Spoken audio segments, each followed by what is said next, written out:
2016 NSL 炉石国际大师赛震撼开启，12位国内外炉石顶尖大神将为了荣誉一决高下。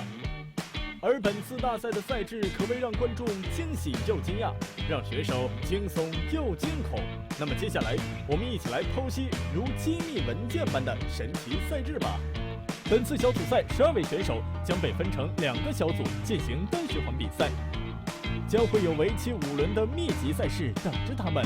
每轮都会有不同的赛制，锻炼这些炉石大师们对于游戏的独特理解。第1轮赛制将采用9职业 KOF 标准模式，第2轮赛制将采用9职业 KOF 标准模式，但此轮会单独加入纳克萨马斯冒险模式卡牌。第3轮赛制将采用9职业 KOF 标准模式，但此轮会单独加入地精与侏儒扩充包套牌。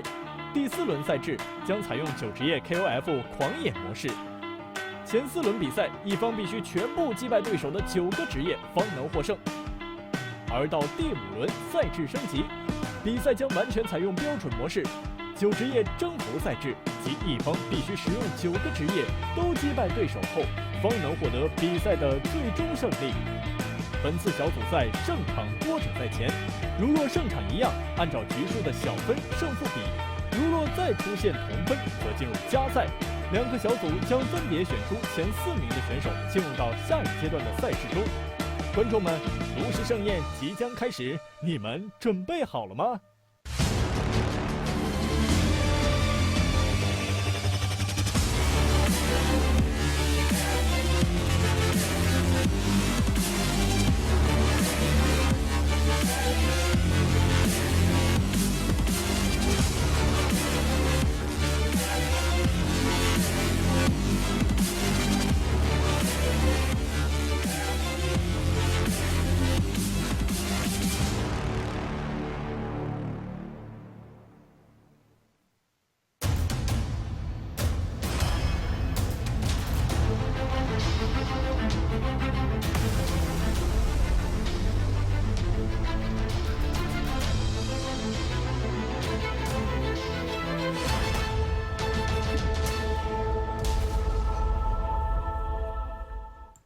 ？What is up, everyone? Welcome to the Celestial Invitational NSL Hearthstone Masters. I am D2. With me is Abar. Abar, we're getting down to the end of the regular season. This is the final day of round 4. Only one round remaining, that being round 5, starting on November 19th. So don't miss that either, guys. But we have a good slate of matches today. Kolento versus Reynad, followed by Jason Joe versus Lovely Chook. And actually, Jason Joe and Lovely Chook are both casting right now on the Chinese stream. I'll give you guys a little better look at that. Jason Joe on the left, Lovely Chook on the right, and good old Tiddler Celestial in the center. His tournament is this one. And yeah, Avar, super excited for these matches. What about you? Yeah, for sure. As you mentioned, this is the last day of round 4, and round 4 is full wild once more today. And I think full wild is a pretty apt way to describe some of the matches that we have seen over the last couple days. Yeah, absolutely. Especially yesterday. If you guys missed those matches, it was pretty intense, especially with the speed that, for instance, RDU and Sixo played, just like slinging back and forth. But yeah, we saw Boombots go in strange places. We've had Paladin Shredders mucking things up. Oh, the good old days of Hearthstone are back again. But this is the final day of that wild, like you mentioned. Next round, starting on the 19th, like I mentioned before, is going to be Conquest Standard. So the first time we're going to have Conquest in our best of 17 series here. Now, before we go on to that, let's talk about the matches that we have today. Kolento versus Reynad. Kolento 2-1, Reynad 1-2. And after that, Lovely Chook and Jason Joe are both 1-2 as well. Tice leading the group at 3-1, and Dog at 2-2 as we look at the results thus far this week. Life Coach 9-5 over Breath. Eloise 9-7 over over Jongbo. 9-5 Tice over Dog. 96 Tice over Dog. 9-5 6-0 over RDU. Then Reynad versus Kolento today, and like I mentioned, E-Stars Jason Joe versus Lovely Chook here. But today is all about Group B. We have 4 players who are going to be affected. Kolento can nearly, or I guess guarantee himself getting into the playoffs, perhaps, depending on how his plus-minus goes there. He'd see Tice at a starting +8. Reynad bringing up the rear at -6, but he can make up a lot of ground today, Abar. Yeah, absolutely. Both of these players are still very much in the competition. As you mentioned, the win would mean a little bit more for Reynad here, as his hopes are dwindling unless he turns things around here and now today. And for Kolento, could potentially afford one more stumble, but certainly looking to secure his spot today as well. So a lot on the line for both of these players. Yeah, Kolento, interestingly enough, the only player with a winning match record, but a negative games plus minus because of that 0-9 situation that he had against Dog in round 2, I believe it was. But still, better to have the match record than the games record, because that is the first tiebreaker, obviously. But yeah, like you mentioned, for Reynad, he basically needs to win, because the tiebreakers work out. I suppose he could lose like 8-9 and then have extremely strong scores, so he wouldn't be completely out of it if he were to lose today, but it would be extremely hard to come back. So wants to get a win in both this round and the next one to try to make it to those playoffs as the top 4 make it out of their groups.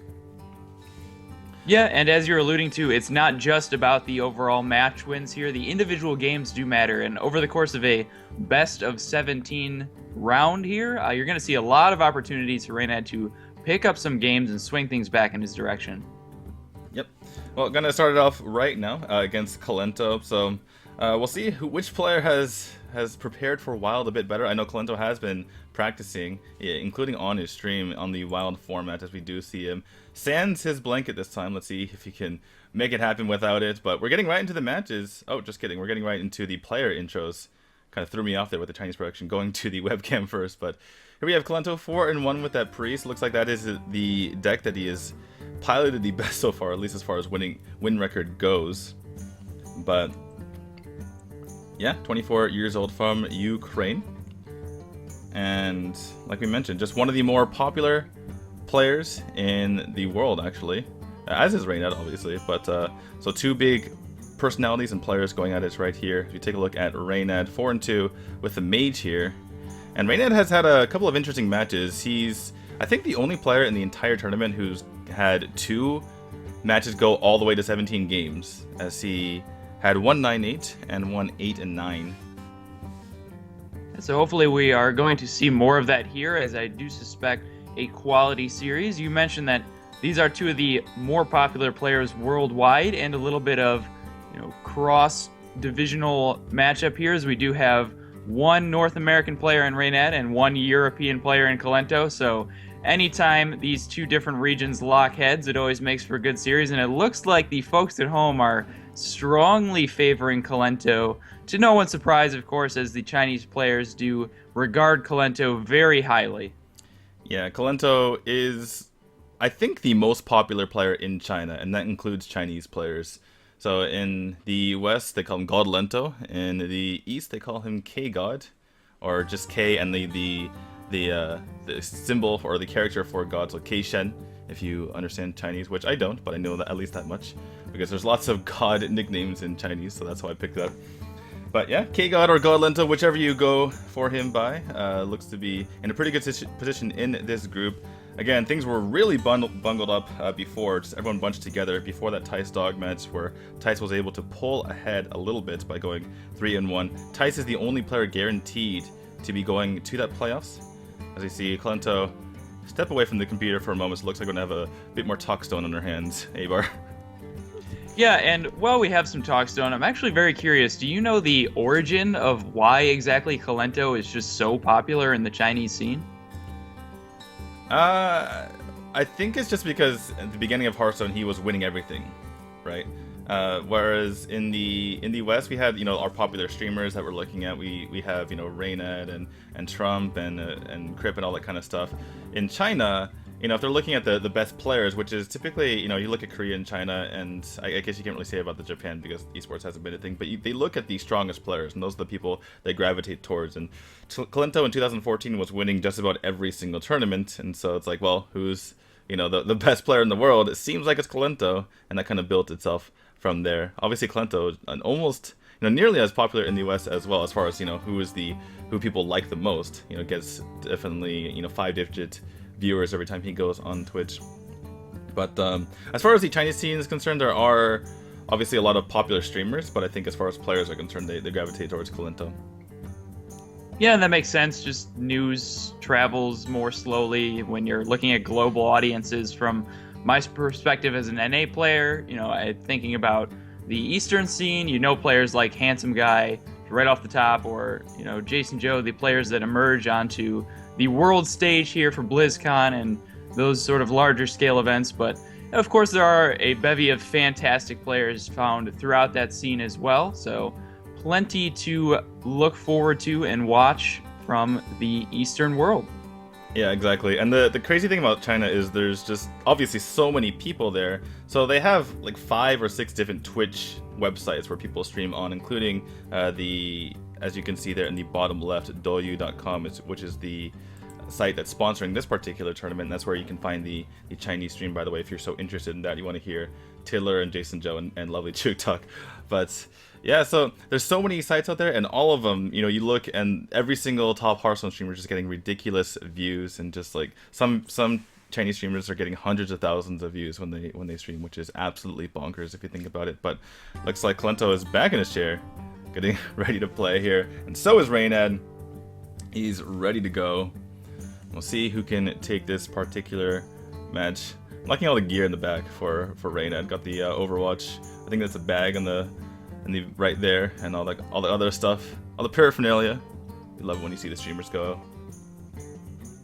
Yeah, it looks like he might be in need of a little bit of a room cleaning, but I do respect the Overwatch bag. I think I actually have the exact same one. Next time we cut to our cameras behind me here, so I'll have to show that off. I tried my best to rock the product placement while we're on camera here, so I appreciate that Reynad's in the same mindset. Yeah, as much Blizzard stuff as possible.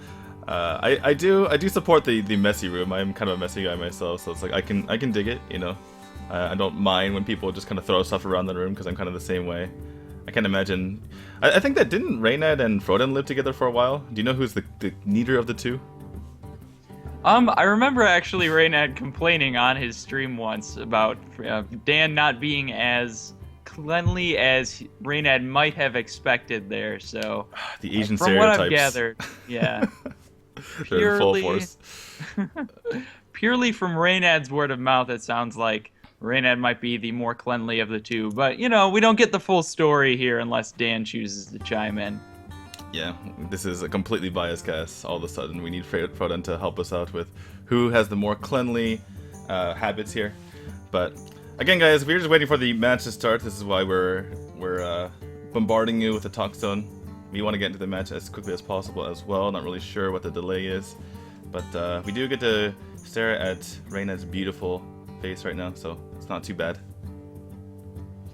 Yeah, and speaking of product placement, I do enjoy the fact that Reynad seems to be rocking his Red Bull. Let's see, I can't tell exactly his shoulders blocking it now, but basically tournament trophy back there, so showing off his previous successes here while he has this camera time. I thought you were going to talk about our sponsors here and with Twitch. So, yeah. So, by the way, while we have this time, guys, make sure you get that Twitch Prime, and make sure you get the no ads and the cool in-game stuff like Toronto skin, as well as the free sub every single month, because Twitch is the sponsor that we have here. Those are the ones who are allowing us to do this English broadcast. Also, make sure you follow Tempo Storm on this channel. Follow our Twitters as well, actually, because we tweet about the tournament, so you know when we go live. And we've been talking so long that the music has actually given up. It has faded into the background. I wonder if it's a production issue. Oh, I guess if Hey, look at that. Lesson learned. If you complain about something long enough, eventually it will get fixed. As we see here. So, we're getting into the first match. It's going to be Mech Mage, it looks like, going off against the Secret Paladin here. We did see Secret Paladin win 6 games in a row, I believe, for 6-0 yesterday. So, it's a pretty strong deck. We'll see how it does for Reynad. That's certainly one of the boogeymen of the format, and Reynad is going to go ahead and lead off with a noble sacrifice here and look to curve it into a Nerubian Egg, which he will be able to pump up on turn 4, it looks like. But from Kolento's side, we are leading off with the double 1-drop draw with a Mech to back it up, so an explosive start here from Kolento. Yeah, this is exactly what you want to see here from Kolento. If you can pick up a 3-drop and fill out this curve, it's going to be absolutely gorgeous. Reynad going with the egg build here. One of these Cogmasters is going to get taken out by the Noble Sacrifice, sacrificing his life for 3 health over to Uther and taking out that Cogmaster here. But yeah, Reynad probably wants to pick up some sort of 3-drop to fill out his curve, and that is the best one. The muster for battle, as the spectator will not get off of the Noble Sacrifice for some reason. So we're back into the 50s, guys. We're okay, black and white. Okay, back to the present day. But yeah, Reynad has a choice here. The issue, obviously, is that the Snow Chugger, excuse me, he goes Chugga Chugga Chugga. So that's why I like to call him that. And there's the Send in Shield Master. But that will freeze Reynad in the future, as that will be the priority target for Kolento. Makes it a bit awkward. On the side of Kolento, he does not pick up his own 3-drop, which means that it's just going to be pinging off this turn. And that allows Reynad to get back into this game using some sort of buff onto his egg, whether it be the Blessing of Kings or the Keeper of Oldemon. Yeah, absolutely. It looks like he is going to go for the Keeper, which makes sense as he can still value trade this Nerubian egg while also developing another minion on the board here. And gonna go ahead and clear off the 1 toughness left on the Cogmaster as well. So back to Kolento's side. Now he has that Goblin Blast Mage, but without a mech on the board to actually maximize its potential. So he's gonna go ahead and go for the unstable portal. Oh no! Oh no! Mountain Giants. Or Molten Giant, rather. Literally unplayable is that card in hand for Kolento. Even with the 3-mana discount, not going to be helping him out too much. Oh my goodness, that was a bad roll. But yeah, just going back to what you were mentioning, missing that 3-drop, if he had picked up, for instance, a Spider Tank and had that mech on board, that would completely flip this game, being able to play the Goblin Blast Mage. But as it stands, looks like Reynad has stabilized, able to just play out his curve here. And, you know, curve into that Dr. Boom going forward, in which case he'll probably have the game in his grasp. But Kolento, one thing going for him is he does have a very difficult deal with Fel Reaver and some burn in hand, so if he's able to connect for that one time, he should be close to lethal. So this game not quite over yet for Reynad or Kolento here. Yeah, and in theory, that Fel Reaver is difficult to deal with. We do see in Reynad's hand here the 2nd copy of Keeper of Oldemon, which is a fantastic answer to the Fel Reaver. So he looks like he has the tools that he needs to continue pulling ahead in this game. And you mentioned the Spider Tank. It's picked off the top here now for Kolento, but a little bit too little too late. So we are going to see the Fel Reaver developed. And immediately Reynad goes ahead and keepers that Fel Reaver down to a 3-3.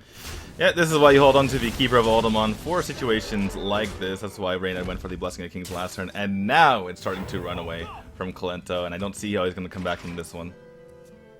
Yeah, and a heads-up meta call, I would say, by Reynad. 2 copies of Keeper of Oldemon, not exactly a snap include in Secret Paladin lists in Wild, but expecting Fel Reavers and other large minions with all of the mech synergies, goes ahead and puts 2 Keepers in the deck here and is immediately getting rewarded for it. Alright, are we going to see Kolento frostbolt his own face so that he can play a Molten Giant?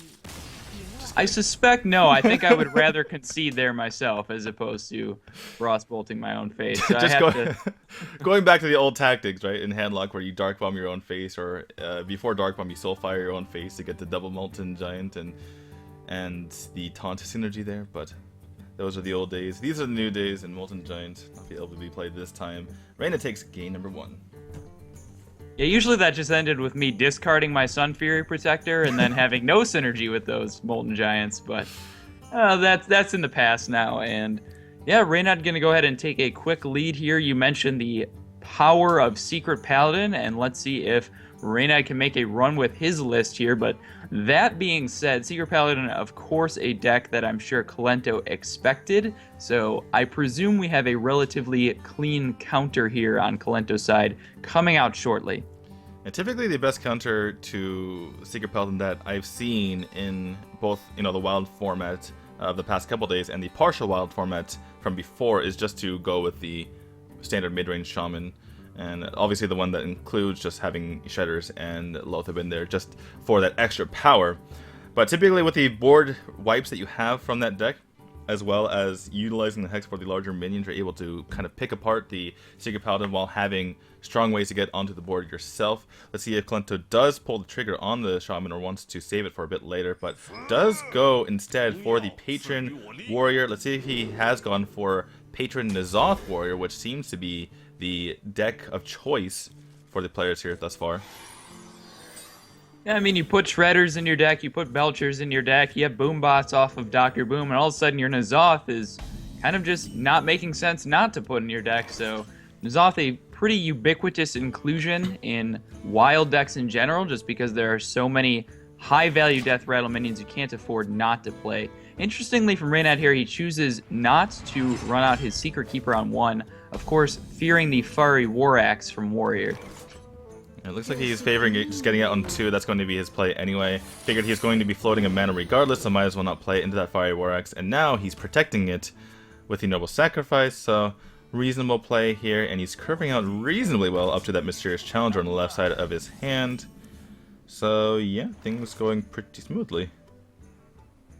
And he just picked up a second secret here, and notably, even though you don't exactly want to be drawing your secrets before you play that Mysterious Challenger, he drew both of the 2 secrets that you typically see 2 copies of in the Secret Paladin deck, so not actually missing out on value from this Mysterious Challenger on 6 with these particular secrets that he has drawn. It'll be interesting to see if he chooses to use the coin this turn to pump up the Secret Keeper, or just holds on to that for a later turn, but I do expect we see this Cog Hammer and a weapon attack in conjunction with a trade to clear off the Secret Keeper. He could also be weighing the option of Blessing of Kings as well, though.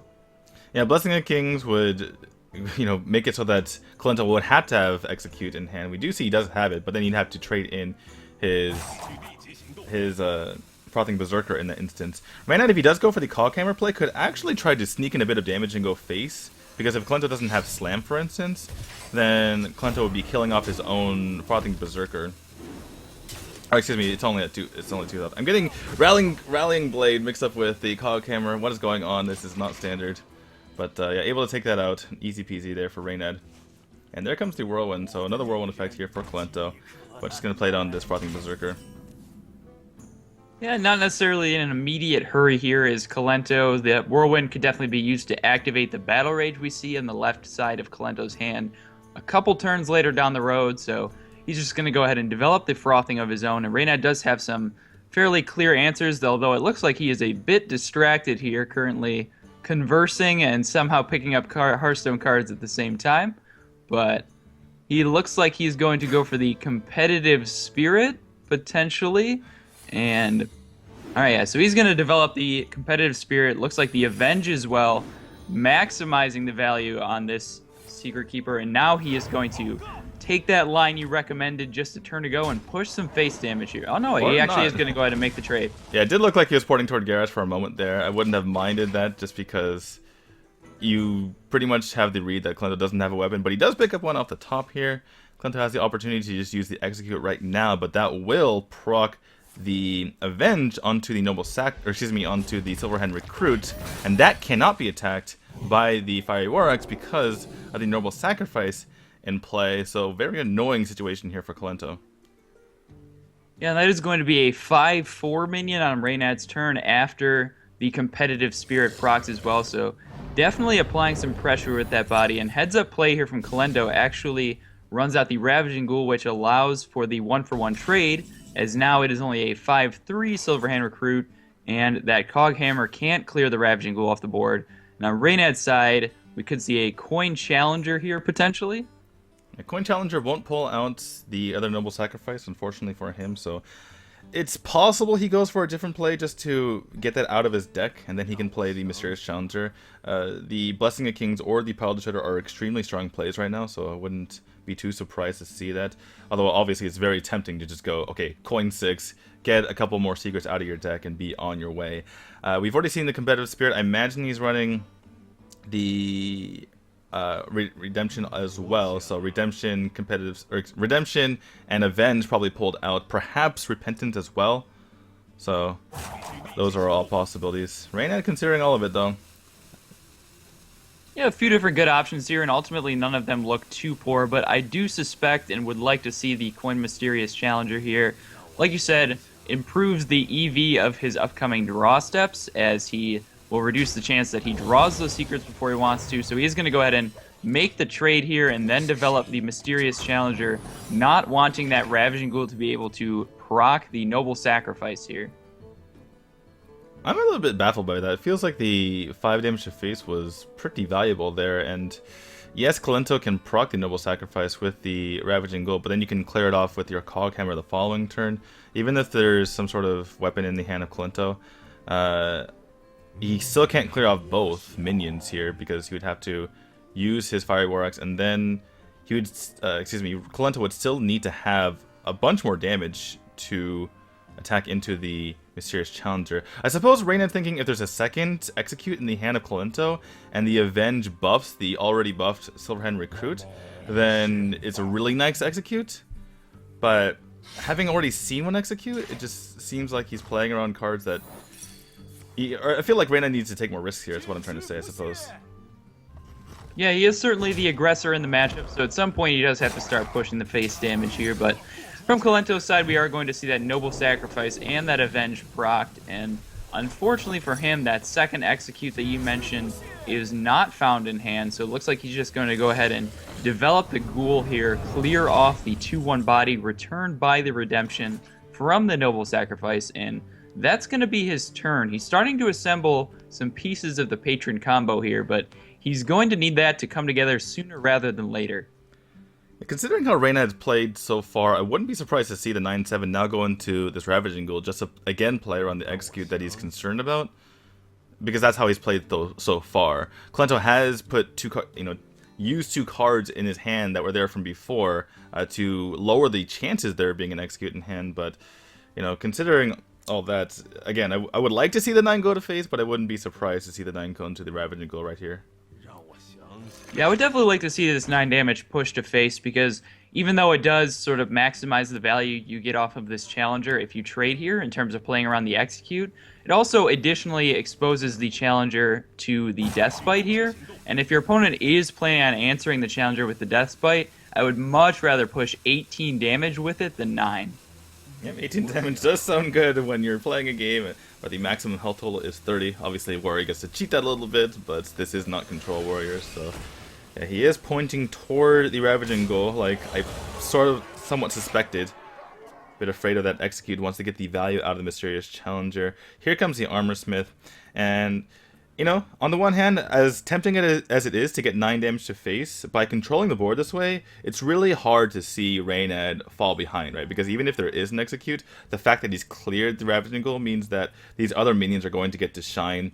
With the Keeper of Voldemort and the Blessing of Kings in hand, it's going to be extremely difficult for Kolento to come back unless he has a few insane turns utilizing either, massive Death Rattles or the Patrons. Yeah, it's worth noting on Reynad's side here that he does, in theory, still have 2-turn lethal developed if his minions do go unanswered. As we see, he already has 13 power on the board, plus 2 weapon hits over the course of the next 2 turns is 15 damage. He has a Blessing of Kings and a Keeper of Voldemort to back it up over the next couple turns, so even if Kolento armors up here, he can still close this game out in just 2 turns. So the onus is definitely on Kolento to find a solution to this board state. It looks like he is going to go ahead and develop the Armor Smith and follow it up with a Whirlwind, looking to draw a couple cards with this Battle Rage and get some tempo going. Right, he does not have much time to make a decision after these 2 cards. Luckily for him, they aren't able to be played anyway. Well, the Inner Rage can be, but it's not going to be. And that ends Kolento's turn. Not a whole lot remaining in his hand unless he can pick up a Whirlwind effect that's not procced after 2 turns like the Deathbite. The only real way that Kolento can get back in this game from my vantage point is that he goes for the Patrons. Side of Reynad picks up this Mysterious Challenger. I believe it only picks up 1 Noble Sacrifice, if I'm not mistaken. So we're going to see the Keeper of Voldemort come out instead, buff up this egg. Now that is a threat that Kolento has to deal with, and Reynad is again running away with this game as well. Yeah, absolutely, and it looks like he will be able to close this one out quickly, and I'm not sure Kolento actually has time to develop this Deathbite and hold off for a turn to go into the full Patron combo, so he might need to pick up some removal, or he might be in a position in his next turn where he has to play for the Hail Mary and Deathbite, Reynad's piloted Shredder, and look for the Doomsayer. Yeah, we're getting to that point where Kolento is, starting to feel those 1 in 80 odds or whatever the 1-drop is, but there is the Whirlwind just picked up right now. Unfortunately for Kolento, even 4 patrons can be dealt with on the board at the moment, so not even that's really an option. Gonna go for the Despite first here and set up for the patrons later. We'll be taking a ton of damage in the meantime, though. And let's see, Absolutely. 8, 10, 14 damage I see. Loatheb is very nice as well. That is a great pickup. Just throw that on the board, push the damage to face, and there's no way for the Kolento to clear this board without the use of spells, or at the very least, very expensive spells, so this looks like it is checkmate. Yeah, seems to be. I'm not sure there's any combination of taunt minions or card draw Kolento could put together. Certainly not card draw under the Loatheb block here, so I can't piece together any potential outs for him, and it looks like he can't either, so that is going to be 2 games going to Reynad with the Secret Paladin off to a hot start in the series. Yeah, very well played here by Reynad. I like the way he's constructed his deck with the eggs, and I think that Kolento may have made a slight error as far as his counter pick is concerned, because as he does go for the Doomsayer there and doesn't work out for him. But I think that Kolento determined before this match began that if I see Secret Paladin, I'm going to go with my Patron Warrior. However, I don't feel like it counters the Secret Paladin as well with the eggs in the deck. And obviously, you know, it still can kind of get the job done, particularly if you get the patrons out in a situation where the Secret Paladin can't deal with it. But again, just going back to Reynad's deck construction here, the eggs really working out well for him.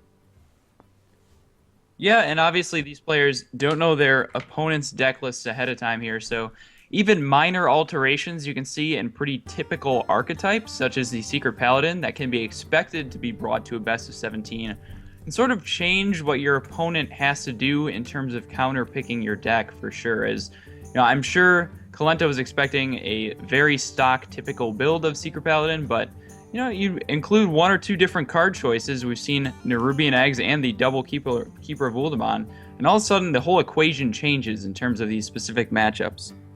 And Keeper of Uldaman is such a strong card in Secret Paladin, more so than even the mid-range Paladin, which people were expecting to see it in, just because you're typically able to buff your own minions as a Secret Paladin, since you're the one getting on the board very quickly.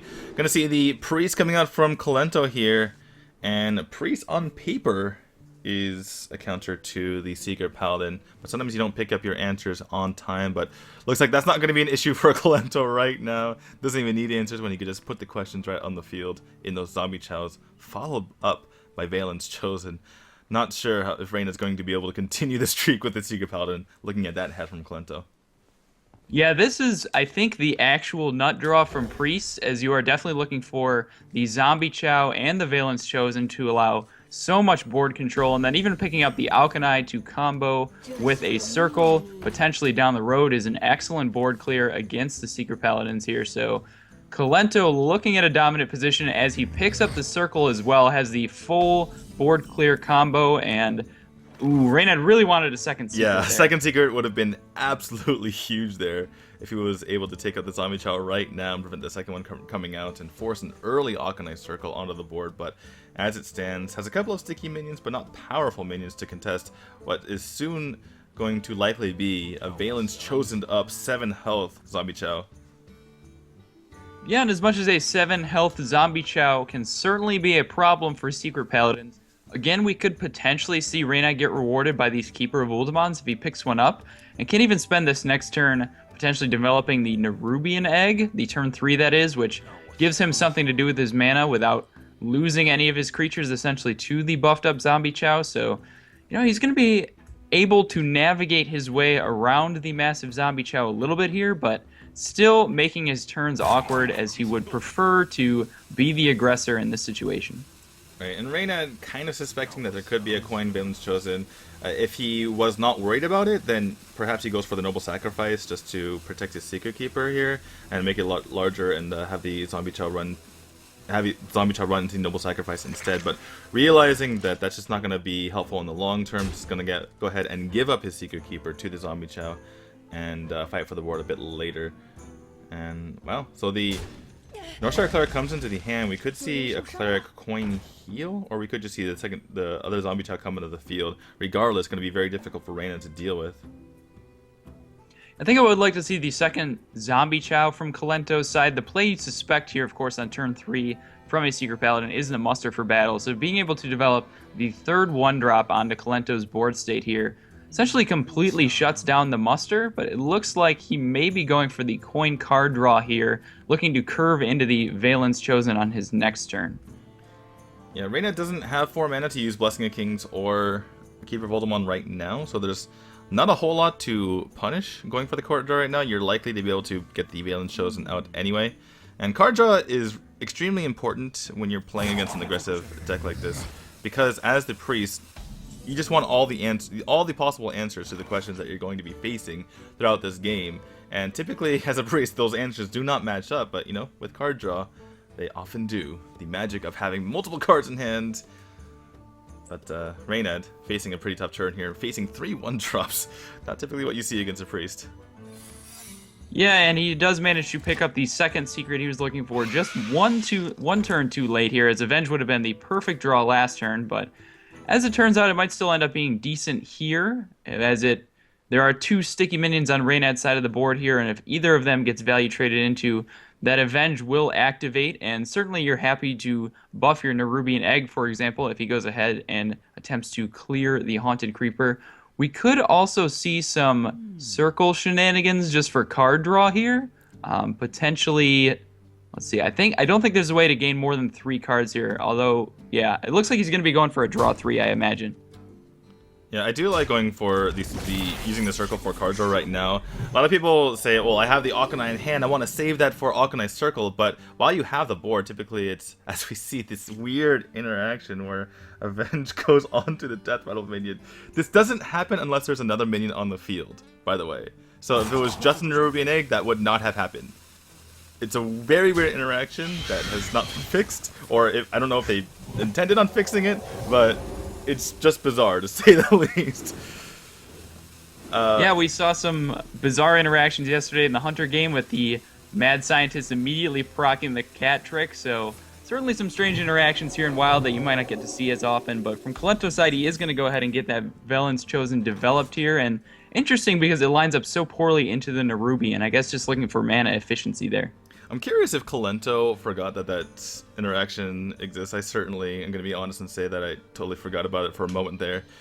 And, you know, was popping open the egg just to guarantee that it goes onto one of the other minions. But, yeah, just unfortunate there. And now Reynad, after, you know, from the opening hand, it looked like he wasn't going to have a way to compete in this game. All of a sudden, it's looking pretty good right here, using this Blessing of Kings to start clearing out this board. Yeah, he's going to be able to take the value trade into the Zombie Chow and the Valen's Chosen essentially there. So that was a 2-card swing to sort of even up the card advantage that Kolento accrued last turn, and makes another value trade with the second Zombie Chow along the way, leaving up the Northshire Cleric, interestingly. Yeah, Reynad's pushing for tempo right here. He knows that Kolento has a ton of cards, obviously, that he drew the prior turn. And if Kolento goes for an attack onto the Spectral Spider and heals with the Northshire Cleric, is only leaving Kolento with 2 mana. And then from there, Reynad can maybe push for a tempo win and just disregard the card disadvantage that he has right here. I think I have to agree with him. At this point, you're never going to get the card advantage back. So, yeah, certainly makes sense on this side. And unfortunately for Kolento, does not get something like an Excavated Evil or Holy Nova, whichever one he runs in his deck here. Unable to coin that out. Yeah, card draw certainly not the resource that Kolento is at a lack of currently, as he has a plethora of value in hand, and his problem right now is that he can't compete with the tempo of Reynad casting multiple spells every turn, whereas Kolento, due to the mana cost of the cards in his hand, is stuck just running out 1 4-drop this turn, and not even a 4-drop that trades particularly well into Reynad's current board state before he even develops his choice of fantastic 4-drops here. It looks like Reynad's going to go for the riskier play with the Barnes, but the high reward play if he does pick up a very nice Death Rattle off of it. Let's see what he picks up, and it is only the Keeper of Oldemon here. Reynad not too happy about that. There are a lot of whiffs in his deck, to be fair. You know, even something like a Shield and Minibot, which would have essentially been an Argent Squire, is not the greatest pickup. So, yeah, a lot of great cards, a lot of whiffs. Unfortunately, does get one of the whiffs here. Just a simple 1-1. The Shredder would have been, in the end, with perfect 2020 hindsight on what comes out of it, the better choice here. But, you know, hard to make that choice in the moment. But Reynad has some difficult choices as far as trades are concerned. You don't want to be pushing the 7-2 into the Northshire Cleric, but if he feels like he wants to deny the card draw, and he does, he's going to take it out here. But that does leave it vulnerable to the Pyromancer. And Barnes synergizes nicely with these Nerubian eggs that we keep bringing up that are in Reynad's Secret Paladin build, as those are a fantastic find off of the Barnes. But back to Kolento's side, he does have a Wild Pyromancer and a coin to activate it, along with a Power Word Shield if he wants to develop that one next. But it looks like he's going to go for the Priest of the Feast, content with just one Whirlwind effect, as this board state lines up fantastically with Reynad's all over again, and all of a sudden, it looks like things are swinging back into Kolento's favor. Yeah, pretty huge there that wasn't the second Avenge, and it wasn't the Noble Sacrifice, so Reynad doesn't get rewarded for Kolento taking out part of his minions. And yeah, just like you mentioned, Kolento only has to deal with this Piloted Shredder and the Noble Sacrifice and the Sacred Keeper here to take full control of the game. The one thing that's preventing Kolento from sealing the game, though, is having some sort of answer for the rest of the threats that Reynad could pull here, namely Tyrion, Mysterious Challenger, Dr. Boom. So Kolento wants to find, you know, Shadow Word Death, Entomb, all that kind of goodness for him to seal out the game. Yeah, absolutely. And at this point, Kolento almost assuredly knows that that secret Reynad had is Noble Sacrifice, based on the fact that he did not proc it last turn. So he assuredly does not expect this Priest of the Feast trade to connect. He's going to go ahead and start things off with the Power Word Shield here, restoring his life total to 30, buffing, and drawing another card. That is a Valence Chosen. He could make a massive Priest of the Feast if he so chooses here. Alternatively, could do something like develop this Curator or cycle with the Northshire Cleric. Has a few options here, but looks like he's going to start things off with the Priest of the Feast attack and follow it up with the Curator to look for another large finisher alongside this Dr. Boom. Yeah, he wants to hurry up, though, because he wants to get the card draw off of... Or no, he's going to play the Valence Chosen. Okay. I was thinking that he wanted to play the Northshire Cleric as well as the Hero Power, but just makes another 3/6 onto the field here to go with the damaged Priest of the Feast. And I kind of want to see in the Priest of the Feast just because that is a card that you actually have to kill before you start killing Anduin. It's kind of like the old healing totem that used to heal face before they nerfed that guy down. Because yeah, that was just a minion that, you know, you had to kill before you decided to kill the opponent. But looks like Kolento did make the right decision because of the possibility of Keeper Voldemort that Reynad picked up right now. So again, Kolento makes the right decision. And we do see that it is Holy Nova and not the Excavated Evil. Slightly surprising. Typically, Control Priest runs the Excavated Evil, but not going to make too much of a difference at this point. Yeah, Holy Nova still would be a decent play here, but it's turn 7. Kolento has 7 mana. He's going to go ahead and develop that Dr. Boom. Blessing of Kings, a decent pickup here from Reynad, as it is going to allow him to value trade into the 7/7 body of the Boom with his Keeper of Uldaman.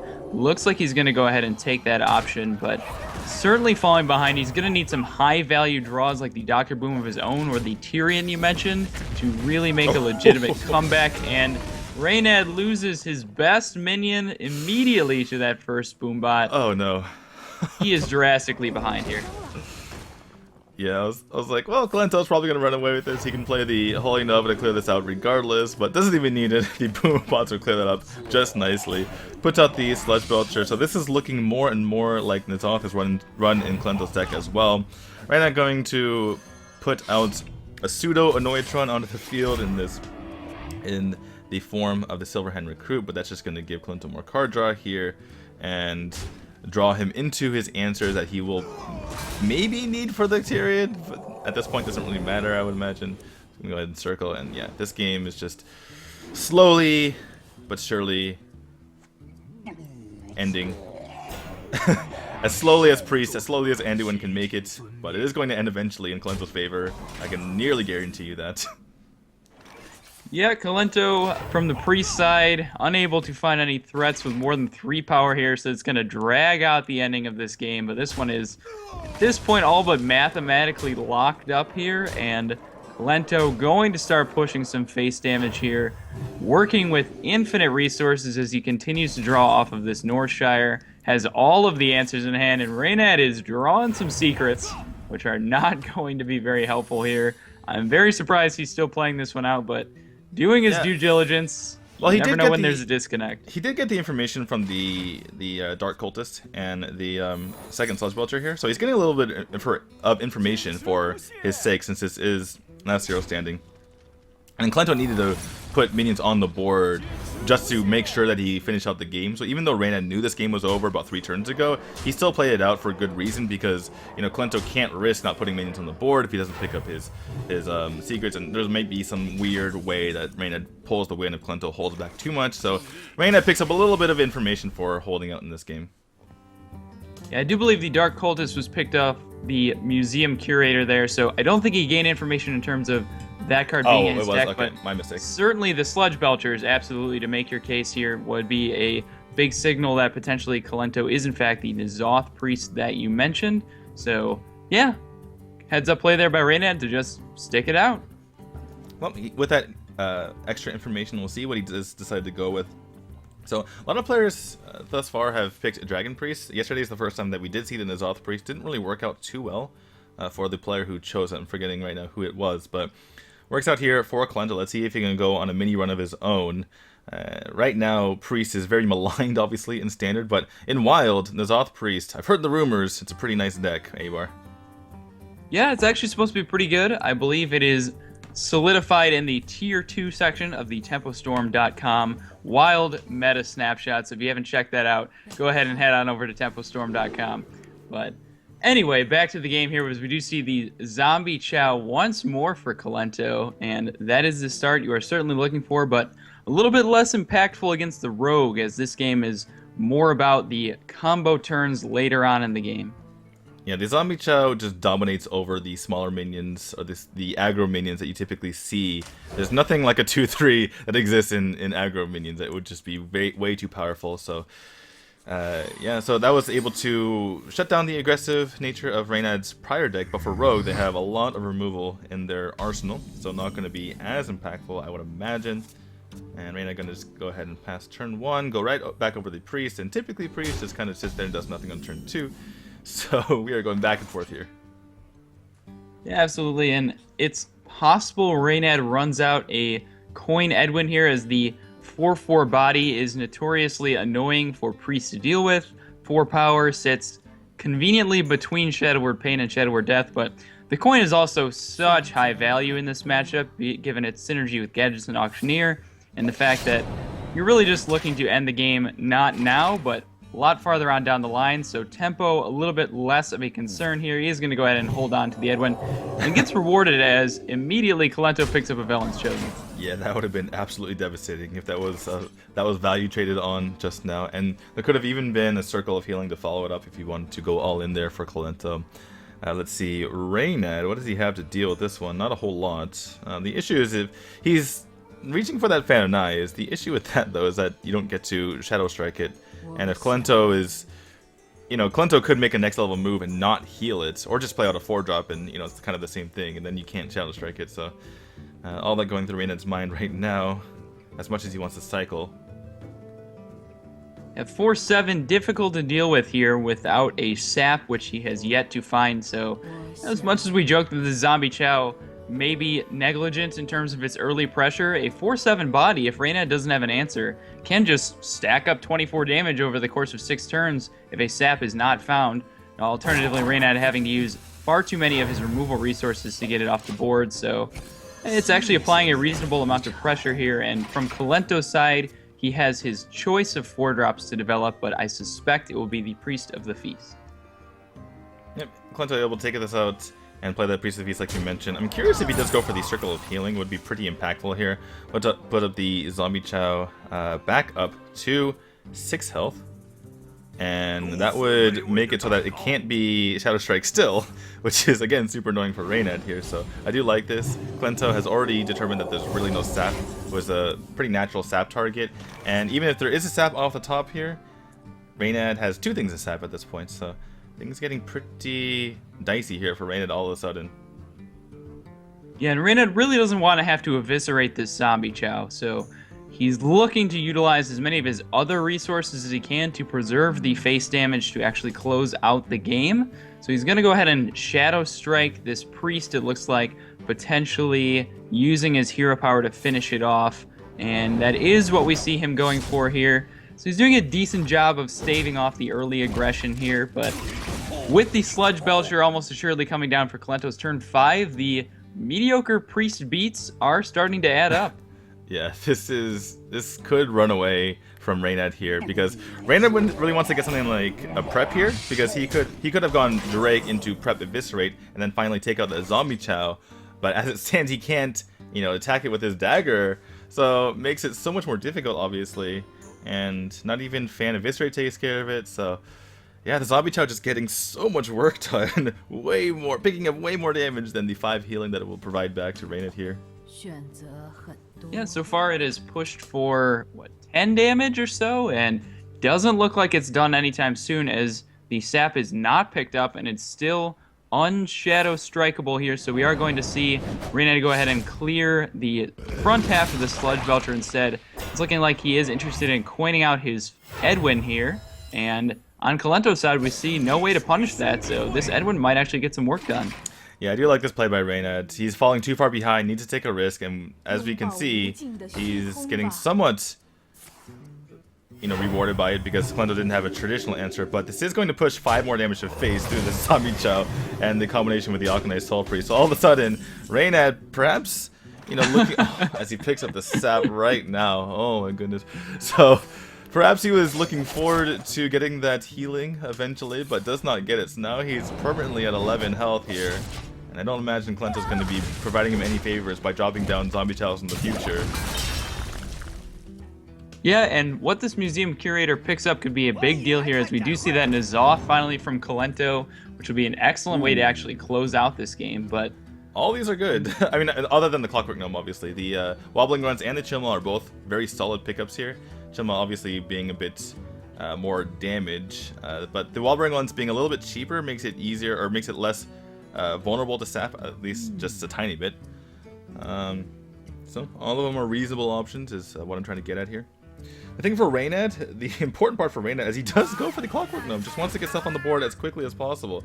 Okay. Kolento just want to get on the field, just going wide here, has seen the Phantom Knives, realizing that that might be one of the only options that Reynad could have gone for to take out. Like, he hasn't seen the sap, and he figures at this point that maybe Reynad has picked up a sap, so the sap could have been used to take care of the Wobbling Runs or the Chilma, but there's only one more fan in the deck, and Kolento hasn't seen any spell damage quite yet, so just looking at the situation, it's actually pretty brilliant.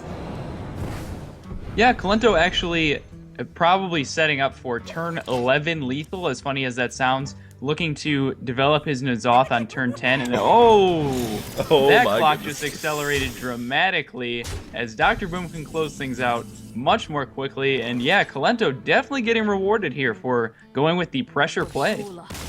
Yeah, very difficult to pick a Clockwork Gnome over a 6-drop and a 7-drop, both of which are death rattles, but you know, one of them you can play right now and the other 2 you can't. And so he does go for that, gets rewarded in the end, making us look like fools, but that's okay.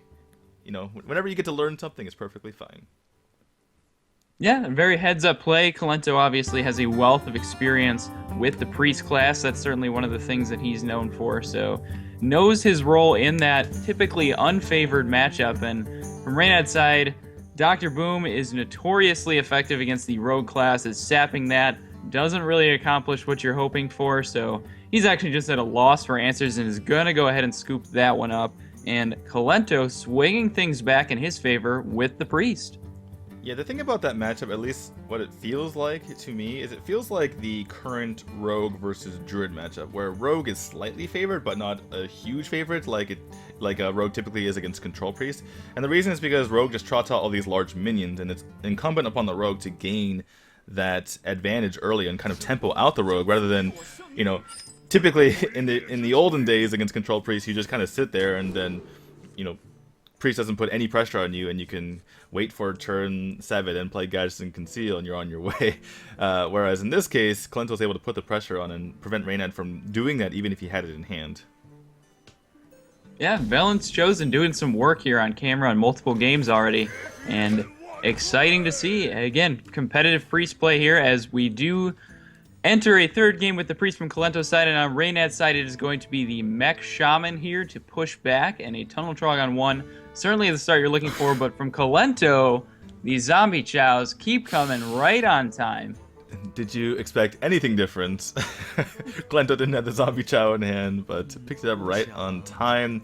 Curious to see if he goes for zombie chow coin and the power word shield here. This does leave it still vulnerable to a lightning bolt to be taken out in combination with a tunnel trog, and no way to retaliate as Kolento, so could be punished slightly, but as we see, Reynad unable to pick that up. By the way, it looks like Reynad is running what looks to be Mech Aggro Shaman. Seems to be here, and from Kolento's side, obviously he was looking to essentially have a turn 2 play with just his hero power here, which is why he went for the coin power word shield play, but yeah, he has to respect that spell damage totem, the Wrath of Air totem, so he's actually just going to go ahead and forego the play that I imagine he looked to be lining up, which was trade into the Tunnel Trog and heal his Zombie Chow back up. And on Reynad's side, he does have the Lava Burst to clear off the Zombie Chow. It doesn't feel good, that's for sure, but it does increase the power of his Tunnel Trog to a 3-3 to let him start actually pushing some damage here, as he is very clearly a face-oriented deck, and Lava Bursting now gives him a decent curve of Tunnel Trog next turn into the Doomhammer on 5. Yeah, especially after Reynad didn't play the Totem Golem, you can... Oh, Valen's chosen. It's a good thing that he took that out when he did. But the deck tried to work for Kolento, but unfortunately gets countered out here.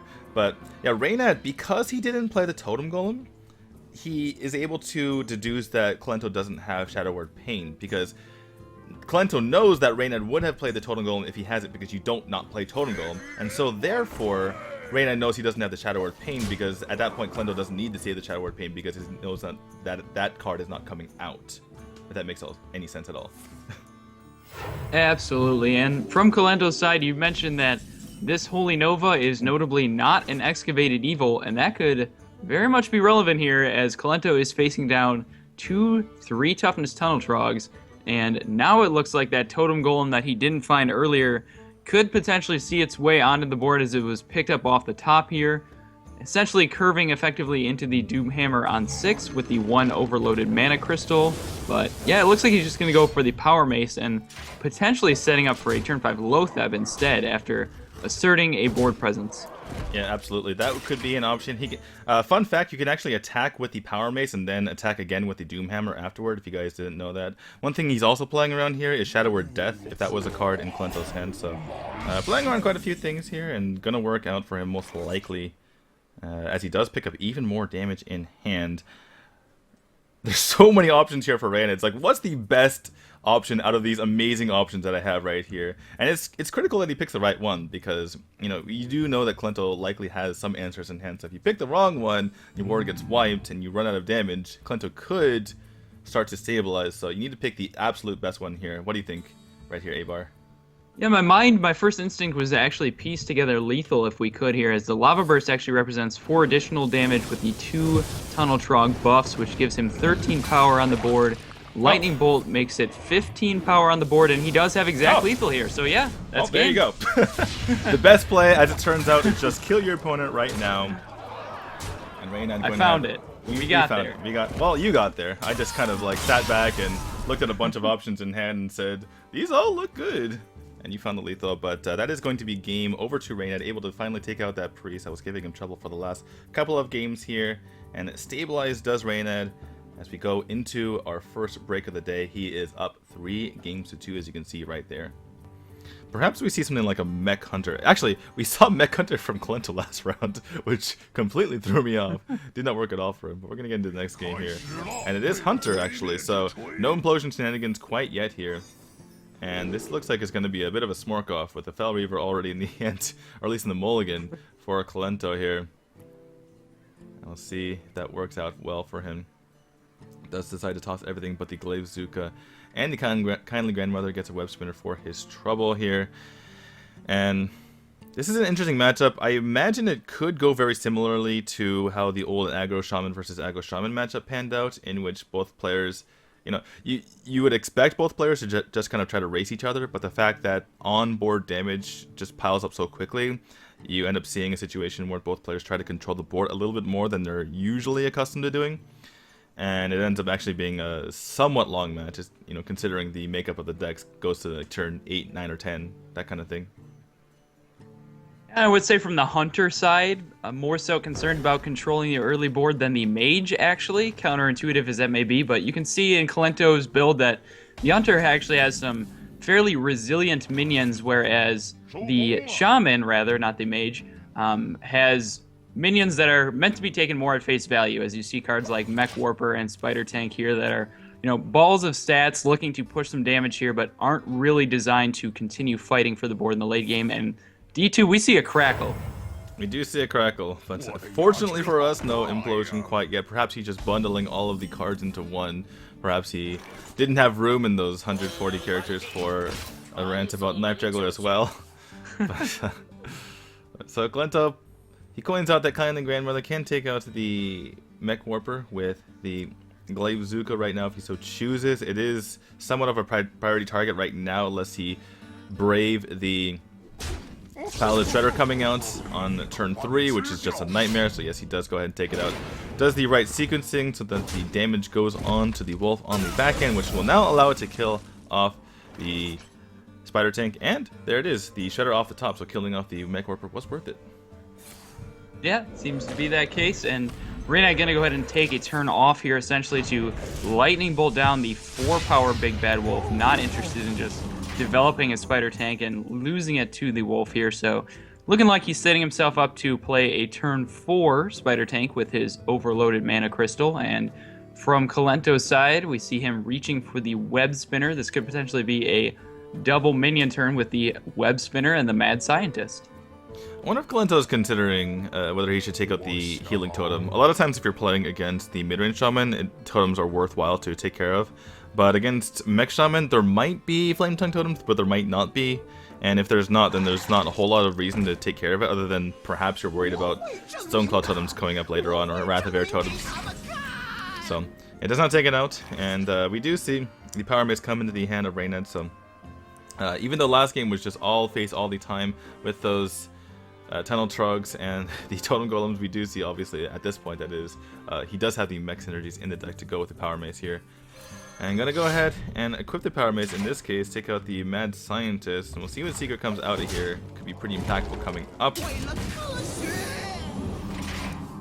And it looks like we do not see quite yet, but the Chinese graphic will be coming up here shortly, I imagine, which will clue us into exactly what that secret may be. And from Kolento's side, it looks like potentially we see another Mad Scientist, as now it is revealed as the Cat Trick, which, based on Reynad's hand, doesn't look like it will be impactful over the next few turns, but could certainly play a role in the long run. And here comes Mad Scientist number 2, and I imagine we weave in a hero power over developing the freezing trap, but he does want to play the Loatheb next turn, so it kind of wants to get this out of the way right now to kind of mess up Reynad. And the thing is, the freeze trap does actually pair very well with the Cat Trick, just indirectly, because Reynad's going to be falling a little bit behind on the board here because of this freezing trap, and so he'll want to try to get back on the board, obviously, and a lot of times that requires a spell to do so, and then you use the spell, and then it procs the Cat Trick, so it has kind of an indirect synergy in that manner. And this was the worry with the freezing trap, is that the totem, the Flame Tongue Totem, is going to come down here and allow the Healing Totem here to absorb the freezing trap, but that synergy is not going to end too well for Kolento. But that being said, it's still in a net tempo here from Kolento's side. And as you mentioned, now he is free to develop the Loatheb if he so chooses, but he no longer has any sort of efficient trades with it. Yeah, looks like the Hunter's Mark going to have to come down here and take care of this Spider Tank before it wreaks havoc on Kolento's life total. But crucially, Reynad, with good sequencing there, takes out the Mad Scientist with his face before he attacks with his minion, and that makes sure that the second freezing trap does not pop out of the Mad Scientist. In fact, nothing pops out of it. So it works out very well here for Reynad, and Kolento does pick up a 2-drop he wants to develop on the board, but instead goes for the hero power instead. And back and forth we go between these two. Kolento with a slight lead in life total, which, you know, a lot of matchups that doesn't really matter a whole lot, but in this matchup it certainly does. Yeah, absolutely. And on Reynad's side here, it looks like we could potentially see a Shredder and maybe a Finley or Hero Power. Looks like he is going to favor the Hero Power here. Makes sense. Not exactly sure what we want with this Finley quite yet. And here comes the Shredder, looking to essentially establish some sort of board presence to back it up and close things out with this Doomhammer. And the Shredder fiesta continues as Kolento picks up one of his own and could potentially fill out his curve with this River Crocolisk, and will do so. And looks like he's going to clear the Flame Tongue Totem in the process. Yeah, this is somewhat inconsistent play here from Kolento because he doesn't weave in the Hero Power this turn. If he had played the River Crocolisk last turn, it would have been able to get an attack now, and so he would have gotten the same amount of damage, but he would have already have developed the River Crocolisk there. So a bit of inconsistency on his side. Let's see if it does get him punished here as Reynad develops yet another Flame Tongue Totem, start clearing out this board. Wow, Darkshire Librarian is extremely good here, though. Yeah, lines up very well with the Piloted Shredder, and of course, cycles to draw an additional card here, but it looks like Reynad is never going to let that be a factor in this game, as he's going to go ahead and clear off the Librarian right now, and Kolento picks up a High Main, which is a huge follow-up play here. Nice draw there from Kolento, and Reynad going to check for Explosive Trap finally and gets confirmation that it is not that. Pushes 2 damage in the process. Handmaster is the pickup here for Kolento, so all of a sudden he has, you know, a few options in hand. All of them are reasonable, but now that he's done the trade here, Shielded Minibot comes out. Extremely good outcome here for Reynad. And though Reynad has decided to hold the board for a while, this Lava Burst is going to spell a situation where he probably wants to start going face right now. He has 8 damage between the Minibot and the 2 Doomhammer swings. 5 more from the Lava Burst is 13, so it looks like he's still not quite at the point where he can look to close things out immediately, but gonna try and switch his Hero Power to insert more damage. I imagine Druid is the best option here. Yeah, Druid allows you to get extra damage and extra healing. Any sort of healing or damage is pretty good here. So Mage, Druid, Priest, Warrior, Hunter, obviously. So lots of options here, no matter what it really is, unless he's gotten, you know, what would be the worst P? I guess Shaman. Warlock isn't the greatest here because he has a lot of damage in hand already, and Rogue would be obviously the worst. So some sort of that sort of combination would I could see Reynad puzzling over, but anything else feels like he has pretty good options at his disposal. So either a couple really good options or a couple really horrible options here for Reynad. Yeah, pretty much anything but Warlock here. It looks like he does take the Druid, so I imagine he had some very high quality options that he was considering there. Druid ends up being the decision, as he is going to go ahead and push a total of 10 damage this turn, and Kolento down to 16, and we see 5 plus a Crackle and Reynad's double hand. Houndmaster. Oh! Oh my goodness. That is devastating. Going to turn this into a 10 attack, 9 health minion here. And that is just absolutely massive. Reynad wishes he had an Earthshock in hand at the moment. Yeah, notably these Spectral Spiders are not beasts, so both of those are going to have to go on the high main, and a lot of damage is going to have to be pushed into that massive high main now. Kolento obviously would love to be able to afford to push 10 damage to the face of the high main, but unfortunately just has to respect his Flame Tongue Totem, as he is very clearly behind in the race, so looking to switch gears and leverage the massive size of the high main to essentially retake board before he makes his final push. Yeah, it feels bad not pushing the 10 damage to face, but on board it was going to get taken care of with the Flame Tongue Totem, so you can imagine why he went for that. We're going to see this Crackle roll finally, and it does roll for 4, which is below average, but not, you know, anything to write on Twitter about. Yeah, it's good enough here to clear off the high main in conjunction with the Lava Burst here, so ultimately there was no difference there between the 4 and maybe something slightly higher, unless Reynad wanted to try and trade his minions into it to clear instead of using his Lava Burst, so not too bad of a low roll there. And on Reynad's side, it looks like he has a total of 9 damage, so 7 off, and I'm not sure if he's going to be able to close the game in time here as we look at Kolento's board and see enough for lethal unless some good trades are made.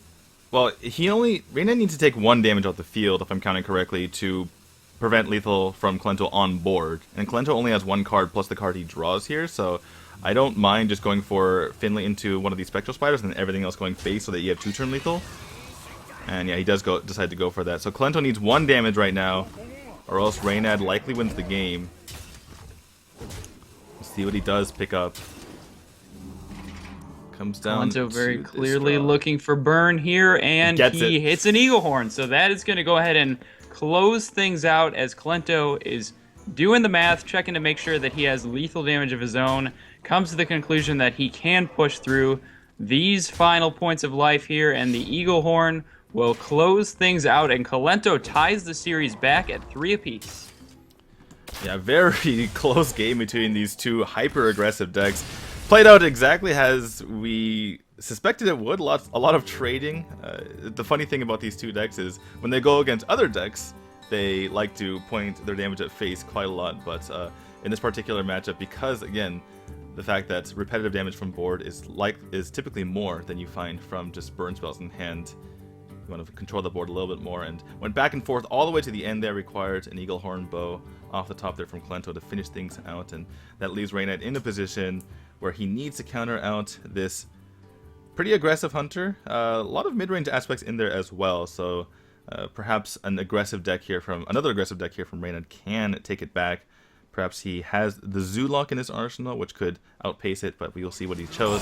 Does go for the Mech Mage. Mech Mage is a solid choice here, fighting fire with fire. I've been really impressed by the Wild Hunter builds. Having Mad Scientist and Cloaked Huntress in the same deck just seems kind of insane. Just the secret synergies in the Wild Hunter are just a little bit ridiculous, but Kolento, from this perspective, is going to be starting off slowly as he has no 1-drop and an awkward curve of double Glaive Zuka in hand. Yeah, Reynad has an interesting decision as well, even though, you know, it seems like there's so many options he can go for right now. He's leaning toward the Clockwork Gnome, which allows him to go for coin into Tinkertalk and Technician if it lives, and Hunter notoriously has a hard time doing 4 damage. However, we do see the Glaive Zuka in hand, like you mentioned, so coin into the Snow Chugger would only get beaten out by the Quick Shot, but that doesn't develop anything for Kolento. So we do say that if Reynad goes for the coin into Snow Chugger, it would be pretty good for him, as he would lock out those Glaive Zukas in hand, and does go for it in the end. Yeah, and it looks like he could potentially get rewarded here, as the Kindly Grandmother does not line up very effectively into the Snow Chugger, and so Kolento going to be left in an awkward spot of not being able to attack with those Glaive Zukas until he gets the Snow Chugger off of the board here. But I do suspect that we see a Kindly Grandmother played here from Kolento's side, and swinging things back in Reynad's favor, we could potentially see an Annoyatron to follow this up.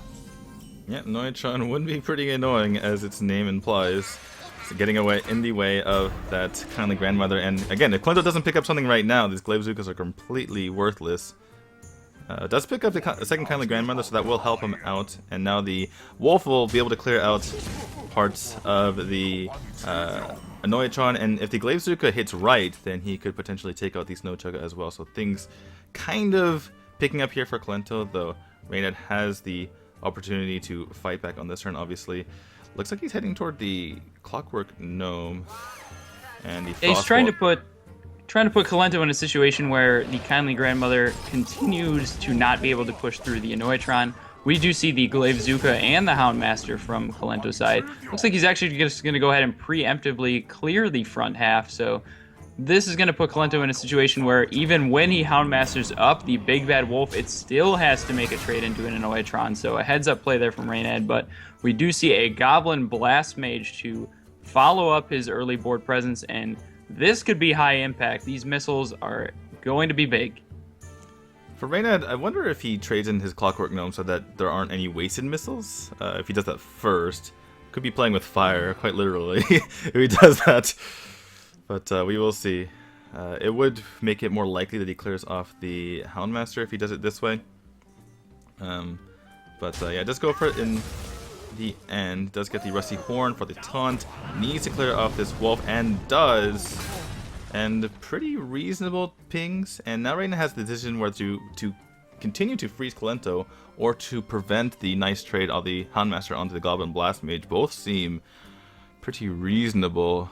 Obviously we have caster vision, so the Glaive Zuka's in hand. You kind of want to freeze us out, but you know, maintaining your Goblin Blast Mage on the field is pretty nice as well. Yeah, I think I would like the trade here personally, given that the Blast Mage does have 4 toughness. You don't want to let the Houndmaster trade into it, and if your opponent has either Glaive Zuka or an Eagle Horn to use their face attack here, it doesn't actually clear off the Blast Mage if it's just 2 or 3 damage, so I think I would have preferred to see the trade there with the Snow Shugger. Reynad is going to go ahead and stay congruent with his previous plays, though, denying any potential weapon attacks, and we see 3 weapons in Kolento's hand, and he's going to need a total of 6 more turns in this game to even get full value off of those. I believe Kolento kept one of those Glaive Zukas in hand from the mulligan, so Reynad has a read that one of those cards hasn't been used the entire time, despite the fact that it wasn't the mulligan of Kolento, so that could be why Reynad is... He's almost certain that one of those cards is a weapon, and we can conclude that obviously we see that there are 3. So working out well in that regard. And Kolento says, I cannot take this anymore. Gonna quick shot this away. Play out my Glaive Zuka, and it looks like he's gonna start pushing his own face damage. Yeah, Kolento just not going to have time to actually use all of these weapons based on the way that Reynad played out the early turns of this game. So, like you mentioned, heads up play here, and now we see the Tinker Town getting a... Well, I don't know the name of the spare part, but the one that switches the health and power of the minions here, and could potentially see a Shredder trade in a ping to clear off the Lotheb, or Reynad could choose to be more proactive here, just developing one of his 3 drops, going face, and willing to accept the race situation here. Looks like he's going to play it a little bit slower, and I like this given the Dr. Boom in hand. Ooh, Vitality Totem is pretty nice. Getting a standard 3-2 would be okay as well, because that's extra damage to your opponent, but yeah, able to heal himself up, and you know, in the end, you're trying to kill your opponent as quickly as possible. Obviously, that's the name of the game in any game, but in this particular matchup, that's the win condition for both sides, so very nice. And Kolento picks up his last weapon. I would just laugh out loud if the next card is Gladiator's Longbow. It's just like, oh, I guess I shouldn't have put that in. But he's going to go ahead and switch weapons here, getting no value out of the Glaive Zuka other than the 1 damage last turn. Take out this Vitality Totem before it starts causing problems. And by virtue of just having extremely poor draws the last few turns, Kolento is completely falling behind this game.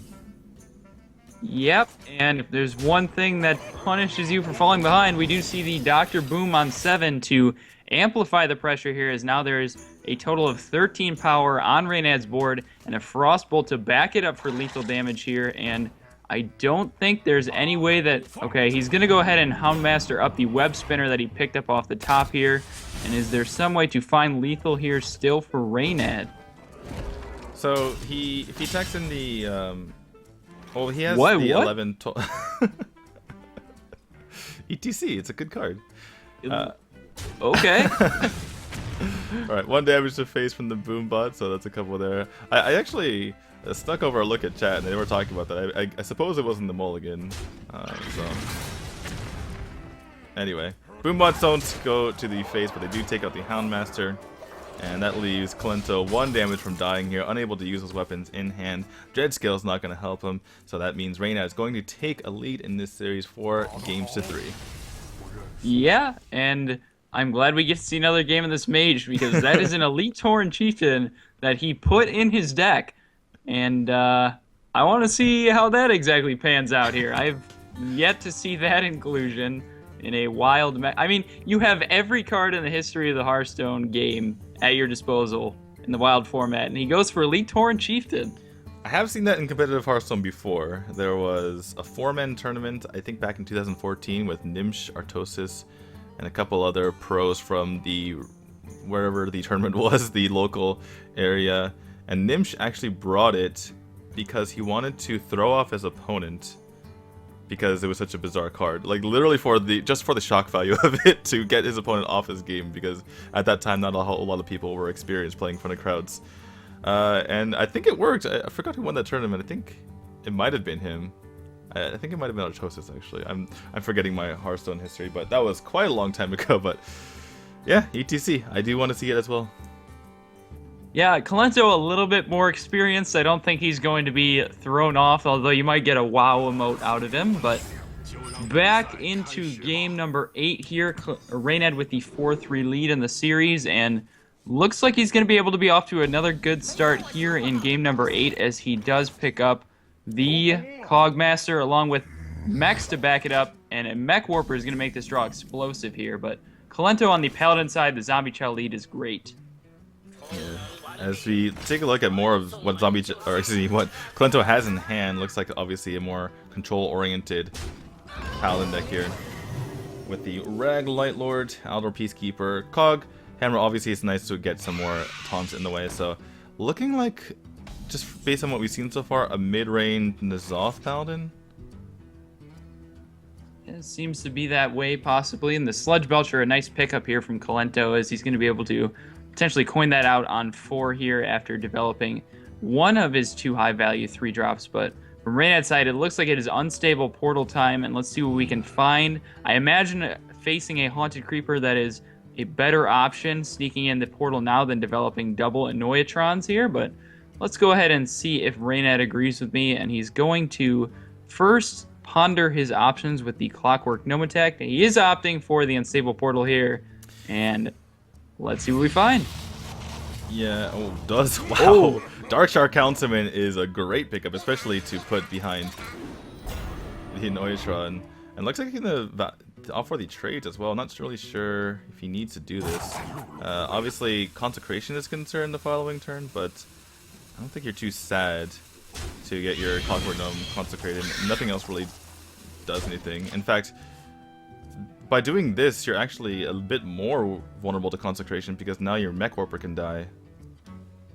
Yeah, I do think this play is actually worse against Consecration, so not entirely sure what the motivation was there, but the Clock Rewinder spare part here might be a decent pickup to bounce an Annoyatron after a Divine Shield is popped, but it's not going to be that Annoyatron, as Kolento is going to go ahead and take that out with the Cog Hammer here, and a Loatheb picked up for Reynad.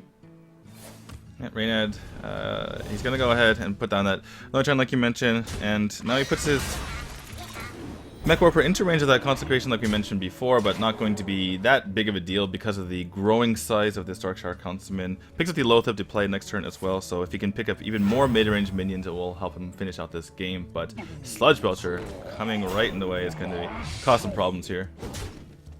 Yeah, Belcher on 4, Belcher on 5, and a Dr. Boom to follow it up not too long after is... That's a really good card, actually, for this situation, because he can now buff up his Dark Shark Councilman to perfectly trade into the Sludge Belcher. Yeah, nice synergy here, and looks like we are going to see that trade coming down here. And as much as Kolento's curve is strong over the next couple turns, Reynad's Councilman is definitely getting out of hand, and now the Loatheb presents 2 massive threats that Kolento has to deal with, and he just has such a proactive hand rather than a reactive one that he's not actually able to clear off this board with something that you mentioned earlier, like a Consecration. It looks like Kolento's opting for the Elder Peacekeeper here. I feel like this is a clear indication to Reynad that there's no Consecration.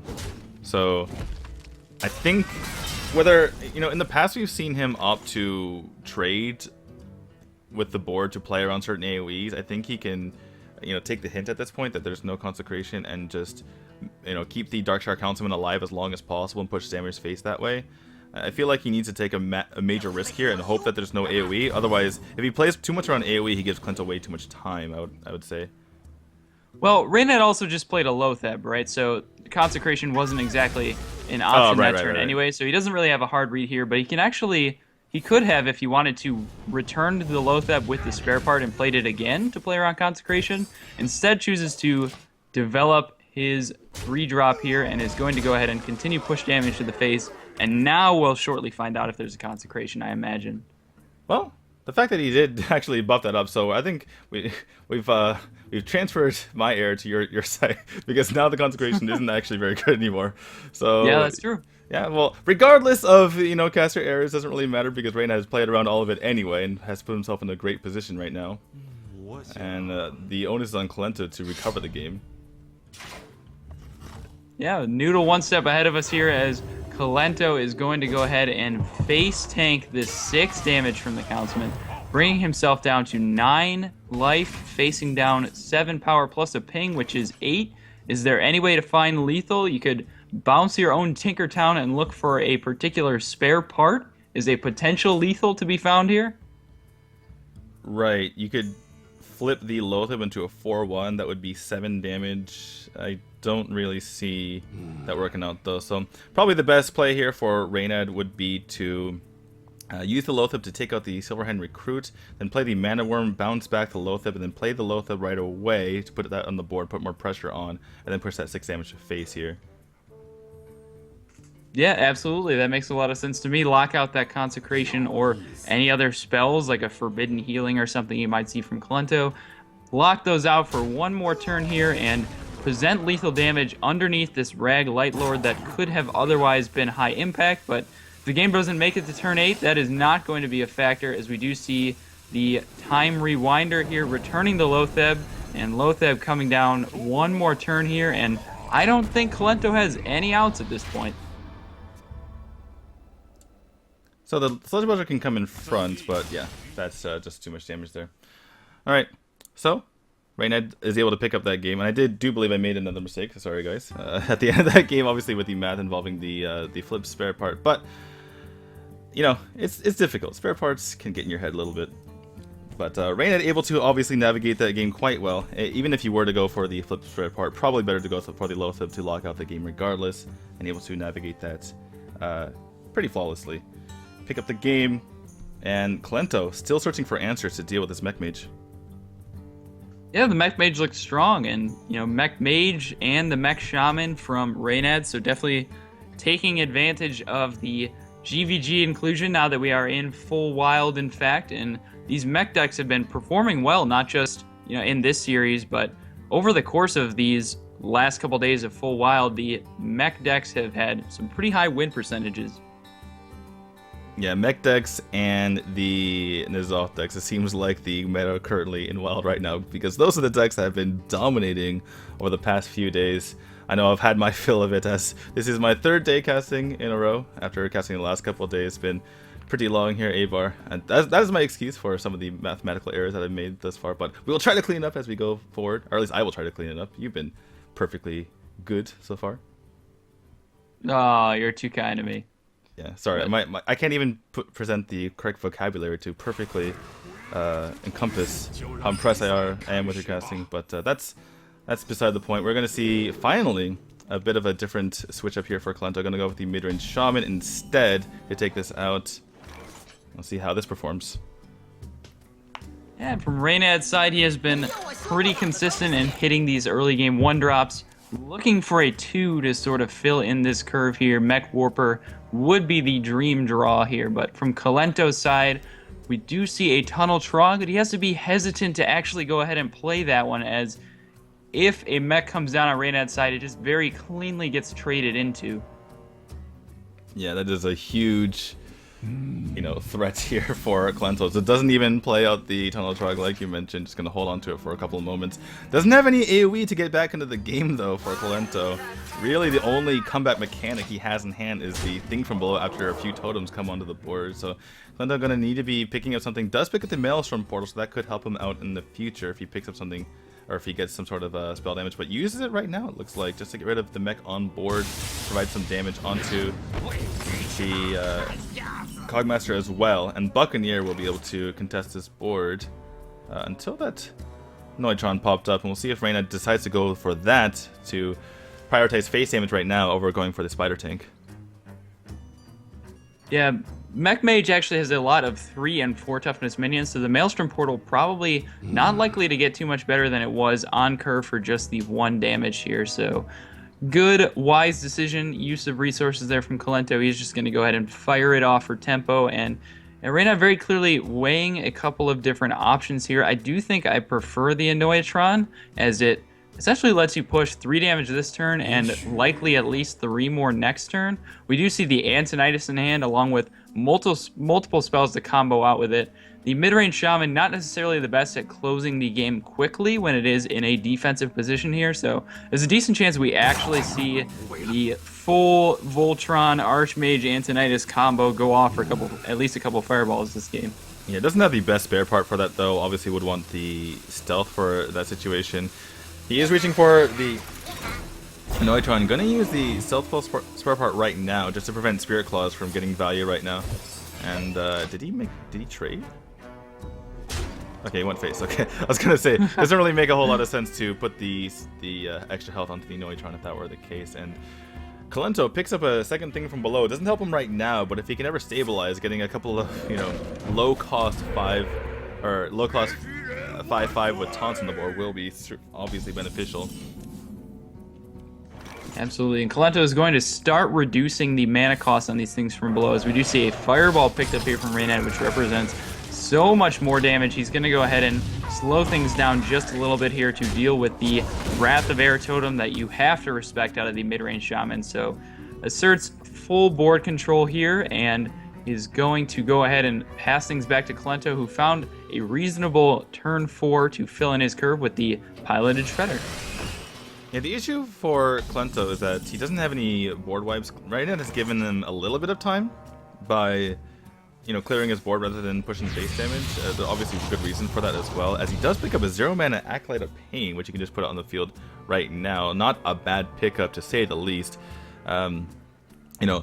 Just allows him to draw even farther into his deck so that he can pick up the burn necessary to finish out the game. I have to say, I kind of prefer Reynad going face here, because the longer the game goes... Oh my god, that Eternal Sentinel had an extremely long line in Chinese there. It just kept talking and talking. Anyway, I would have liked to see just Reynad pushing more damage to face. Obviously, he's a bit concerned about AoE coming out from Kolento, and we can see that he doesn't have it. But at the same time, if this game goes even slightly long, Reynad's not going to have enough juice to finish it out. Yeah, 3 damage is a significant chunk to push to the face here, and essentially by popping the Shredder on your turn, you gave Kolento's 2-drop charge here as a way of thinking about it, as it now gets to attack this turn and clear off this Divine Shield from the Annoyatron. But we are working with caster vision. You do, of course, especially with the slow start that you've seen out of Kolento, suspect there's a Lightning Storm or maybe an additional portal here. So Reynad playing it conservatively, thinking that he has this Archmage Antonidas at his disposal. There's a decent chance here that if the game goes long, he's just able to close it out anyway. Reynad considering whether he wants to ping his Acolyte now to get the draw. Putting the Annoyatron on the board would obviously be reasonable against Kolento going forward, just to provide his Spider Tank more cover to provide damage. Unless Kolento is running Blood Mage Thalnos, it's kind of a risk as far as him, even if he had the Lightning Storm in hand, to go for it to clear out the Spider Tank here. So Reynad is kind of okay as far as the possible cards that Kolento could have to come back onto the board if he does just throw out this Annoyatron right here. But looks like he is going to value just clearing off the Eternal Sentinel instead, and just pushing the face damage, because this Acolyte, it's going to be hard for Kolento to deal with, right? He's going to be taking a risk if he plays AoE. You don't want to be hexing that because you want to take the damage off the field, so leaving it right here is fine for Reynad. Not a whole lot of risk as far as losing the card draw. Yeah, absolutely. If Kolento has to throw a Lightning Storm into the board presence of Reynad right now anyway, that's not necessarily going to work out favorably for him, but the Spirit Claws is a nice pickup here for Kolento alongside the Hazard Drake. Clears off that pesky Annoyatron, and now Reynad's going to go ahead and draw his additional card here, and Unstable Portal looks like it's coming next. Let's see what we find behind door number 2. Yeah, insta-ping onto the Acolyte. We see no Hex in Kolento's hand, but it feels like if the Antonidas came out and you force your opponent to use 3 mana on that right now, then you can start getting ahead. Although, ooh, Validated Doomsayer. I guess the fear is Hex plus Lightning Storm, and you kind of get pushed out of the game there. So I suppose I can see the reasoning behind it. Reynad, so now with that Validated Doomsayer, does put another threat on the board, but it's easily taken out with what Kolento has. However, on the other hand, Reynad might be able to push more damage with the minions on the field if he does decide to push base, but he is going to trade it out, possibly play the Validated Doomsayer, and most likely the Clockwork Gnome to get another spare part for his Antonidas, and setting himself up for the win, because Kolento has a lot of value in hand, but no immediate ways to get back. There is a Maelstrom Portal. Yeah, and this should also draw out the Hex from Kolento if he has one here, so Reynad may be checking for that now to see if his Antonites will Here we stick, go. But Ragnaros, this is going to be a big one, folks. Absolutely huge. If this goes to Reynad's face, Reynad pretty much has the game. It does kill off the validated Doomsayer. But Reynad has a way to fill up the board back up, and he has the Antonite spare part in hand, so it's not over quite yet here. Still, I would say Reynad is in the lead as the Goblin Blast Mage pushes 3 more damage to face. There is a Lightning Storm that Kolento was looking for this entire time. No spell damage in hand to pair it up with. He can go for Lightning Storm plus Maelstrom Portal, which has a chance to clear off the board. Yeah, if he goes for the portal first to proc the Divine Shield before casting the Lightning Storm, that will give him a 50-50 here to go ahead and clear Reynad's board entirely. A spell damage Wrath of Air Totem would have made it 100% there. Kolento is unable to find it. It looks like he is going to go ahead and take his 50-50 here to see if he can clear off the Blast Mage. And here we go. Let's see if he can hit it. This is basically the game because the fireballs are coming, and he does. He does. Get it. Huge deal. Cannot buy a roll here. That is a Dr. Boom, however. So when you're feeling down, Dr. Boom is here to cheer you back up. And I think that this has to be a ping to the face, although he's going to make sure that these boom bots potentially can get damage to the face as well. Reduces the amount of stuff that the boom bots can hit on the field, but Kolento has his own boom bot in order to try to weaken up the board. However, you're probably going to be favoring taking out the boom bot so that the rag can potentially snipe another target here.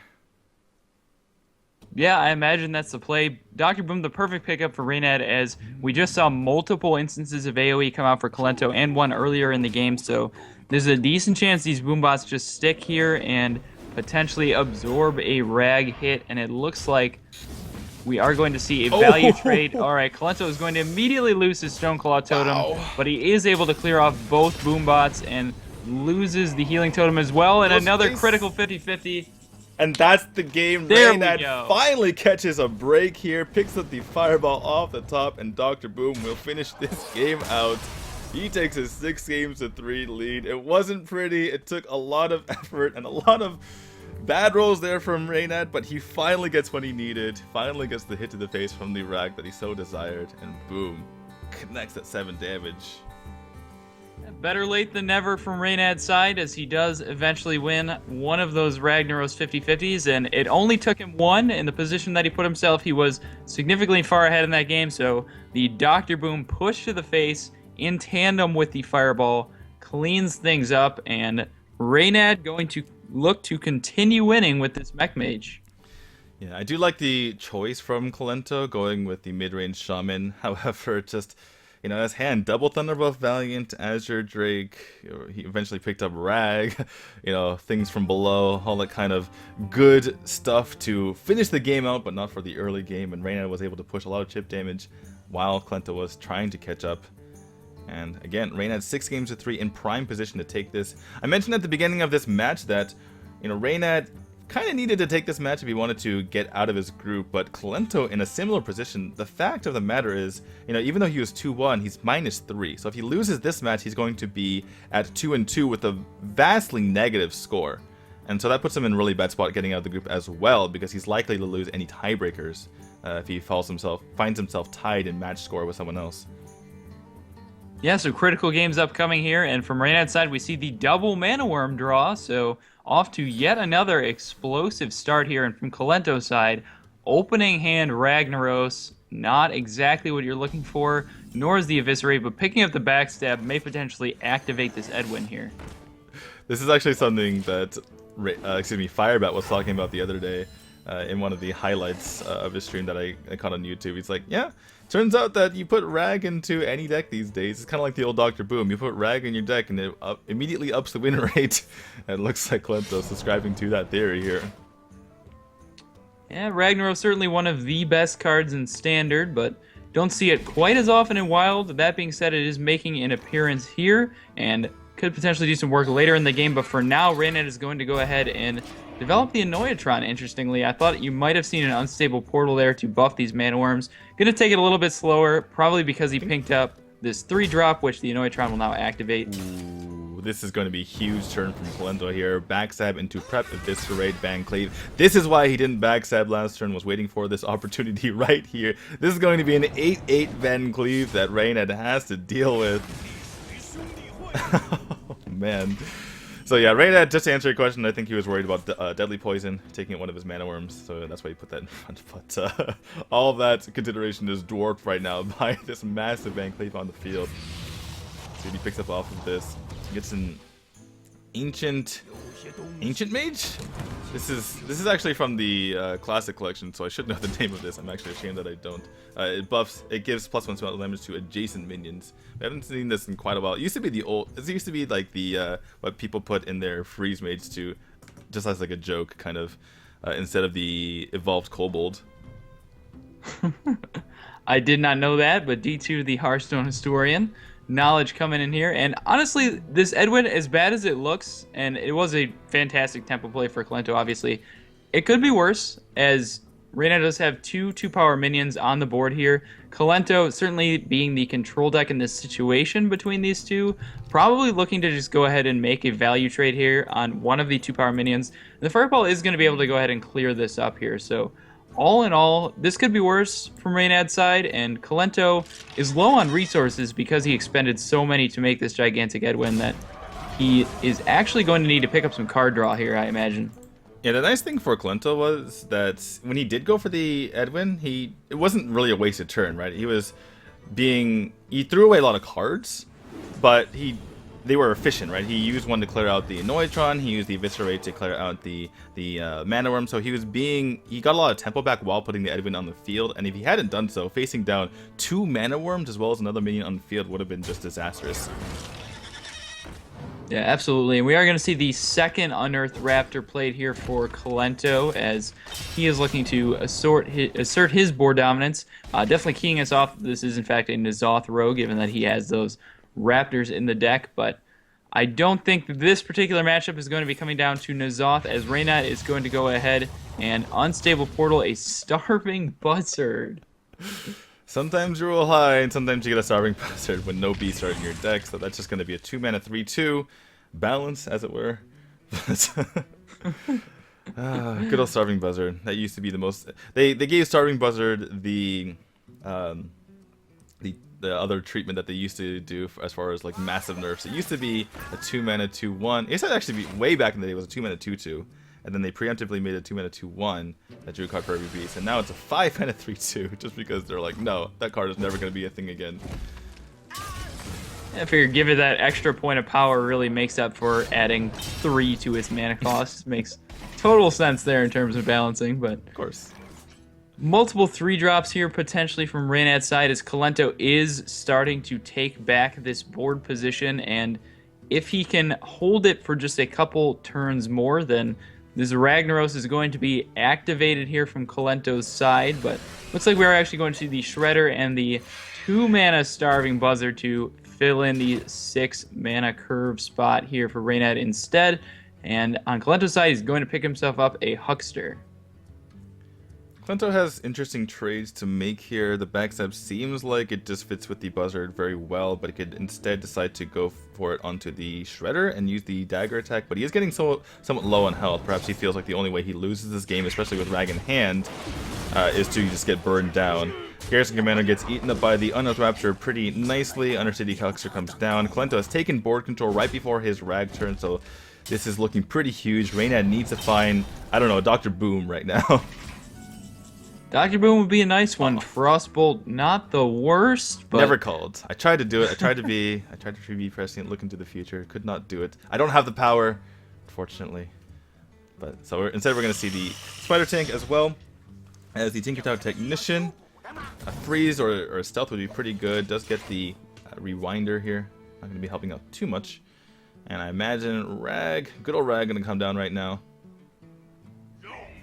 Yeah, Rag making an appearance once again, and we see Kolento look to push damage to the face. This makes it so that all 3 targets are really good right here. He either takes out a mid-sized minion, or the damage to the face is very relevant, putting Reynad all the way down to 8 here. And I think this is all she wrote. I'm not sure how Reynad gets out of this one. Yeah, one more rag hit to the face obviously represents lethal damage. Kolento also has just 8 power worth of minions that can attack on the board, so all sorts of lethals to be found here, and at this point, Reynad probably looking to set himself up in a situation where, again, I keep bringing it up, but Piloted Shredder Doomsayer, if Ragnaros happens at the Piloted Shredder, could certainly be a comeback mechanic here, but other than that, Reynad's going to be playing for a series of misses out of the Ragnaros. Well, the other option here is he attacks him with his Tinkertown Technician into the Raptor and then brings it back. He gets the free spare part so that he can freeze one of the minions on board, doesn't take additional damage, and then tries to find Antonidas so that he can start firing off fireballs in succession. I think that's a higher % chance than going for the Doomsayer, because the Antonidas is just a card in this deck, and there's only about 15 to 18 cards left. So, yeah, the Time Rewinder spare part, not exactly a combo with the Antonidas, but so long as Reynad is able to preserve at least one of these other minions on the board here, that could very well be a possibility. Effigy, an interesting pickup from Kolento, but I don't imagine that Reynad is looking to clear off of this Ragnaros, so things are going to start with a preparation, it seems, into the Fan of Knives. Kolento maximizing the amount of mana that he has left after he draws the additional card here, and he can use his dagger to... Ooh, a second fan is excellent. Yeah, exactly. So prep working out right here, and picks up the Thanos. Thanos into Effigy, not too bad actually, because you just want that 2-drop to provide extra damage, or even trade with the 2-drop that comes out of the Shredder here. Let's get the Steam Wheel Sniper, which you can already aim your Mage Hero power, so it doesn't really make a difference. And out comes the Effigy. Let's see if Reynad can pick something to help him out. Probably going to be the Antonidas, but Rag could end it right here, and does. So Kolento finally fights back and brings it to 4 games to 6. That was a pretty big match there, because the Mech Mage was starting to run away with things. Yeah, Mech Mage went on a nice run there. The double fan draw actually even took the Doomsayer out away from Reynad, as if the Ragnaros hit the Doomsayer, obviously it wouldn't go off, and if it had the face, the game was over, so match you as soon as possible. But in the meantime, Kolento, just a happy character. It certainly seems so. Speaking of having a white background, I certainly have been accused of playing from prisons when I was in matches in the past, but looking like we're getting to the next game, and Reno does indeed decide to go with the Hunter here. And perhaps Sap is something that was taken out for this Miracle Rogue, or maybe one of these Saps was taken out. You put a 1-of in there. I know way back in the early stages of Miracle Rogue, people were arguing whether that you should have 1 or 2 Saps, but that all aside, start with the Kindly Grandmother on the side of Reynad here. Has a little bit of follow-up with that Houndmaster. Yeah, and Hunter usually something that lines up particularly effectively with Rogue in general. It's a class versus class matchup that typically favors the Hunter, but it looks like Reynad's is a little bit slower, a little bit more value oriented, whereas he would prefer something like a Face Hunter facing off against the Rogue, and a little bit of an awkward turn 3 here from Reynad, as he has a choice of developing a second Kindly Grandmother or getting a Cat Trick down now. Yeah, Cat Trick is something that you want to play right now if you're expecting Coin into Tomb Pillager, because that obviously would match up very well, as your opponent would play the coin to get out that card. If you expect your opponent to not have a 4-drop in hand, but instead of 5-drop, then you can wait until next turn, but then by that point you want to play the Houndmaster. Looks like he wants to kind of guarantee Houndmaster value next turn, which I can certainly understand. Yeah, just expanding the Beast board presence, and an Edwin here. Might have just set off the fireworks here from Kolento's side.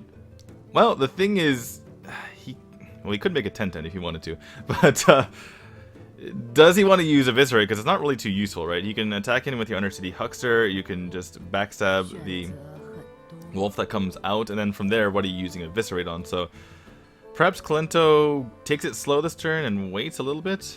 He can still go for a big Edwin later. If he uses the backstab now, he can still go for instance, Coin, prep Eviscerate Edwin, and do some other stuff in the same turn. Yeah, not the best series of spells here to actually activate the Edwin, given Reynad's current board presence here. So he is just going to go ahead and slow things down, it appears. Dagger and trade with the Huckster, potentially looking for something else to preparation off of this Huckster, and that is not it, but might potentially help fill in his curve as well. Metal Tooth Leaper, not really what you want to see as Kolento here. Or excuse me, yeah, as Kolento. And Reynad gonna go ahead and push some damage with this Kindly Grandmother to the face. Kolento does... Whoa. Ooh, that is whoa indeed. And looks like he can either go for the Drake and use the backstab for its value right now, or just go on the crazy Edwin turn. But looks like the Drake is just a little bit too efficient. And not even going to kill off the Kindly Grandmother. So it looks like he's still setting up for that Edwin in future turns. But Reynad, yeah, he might have the full combo turn essential next turn, but Kill Command is a pretty nice pickup here.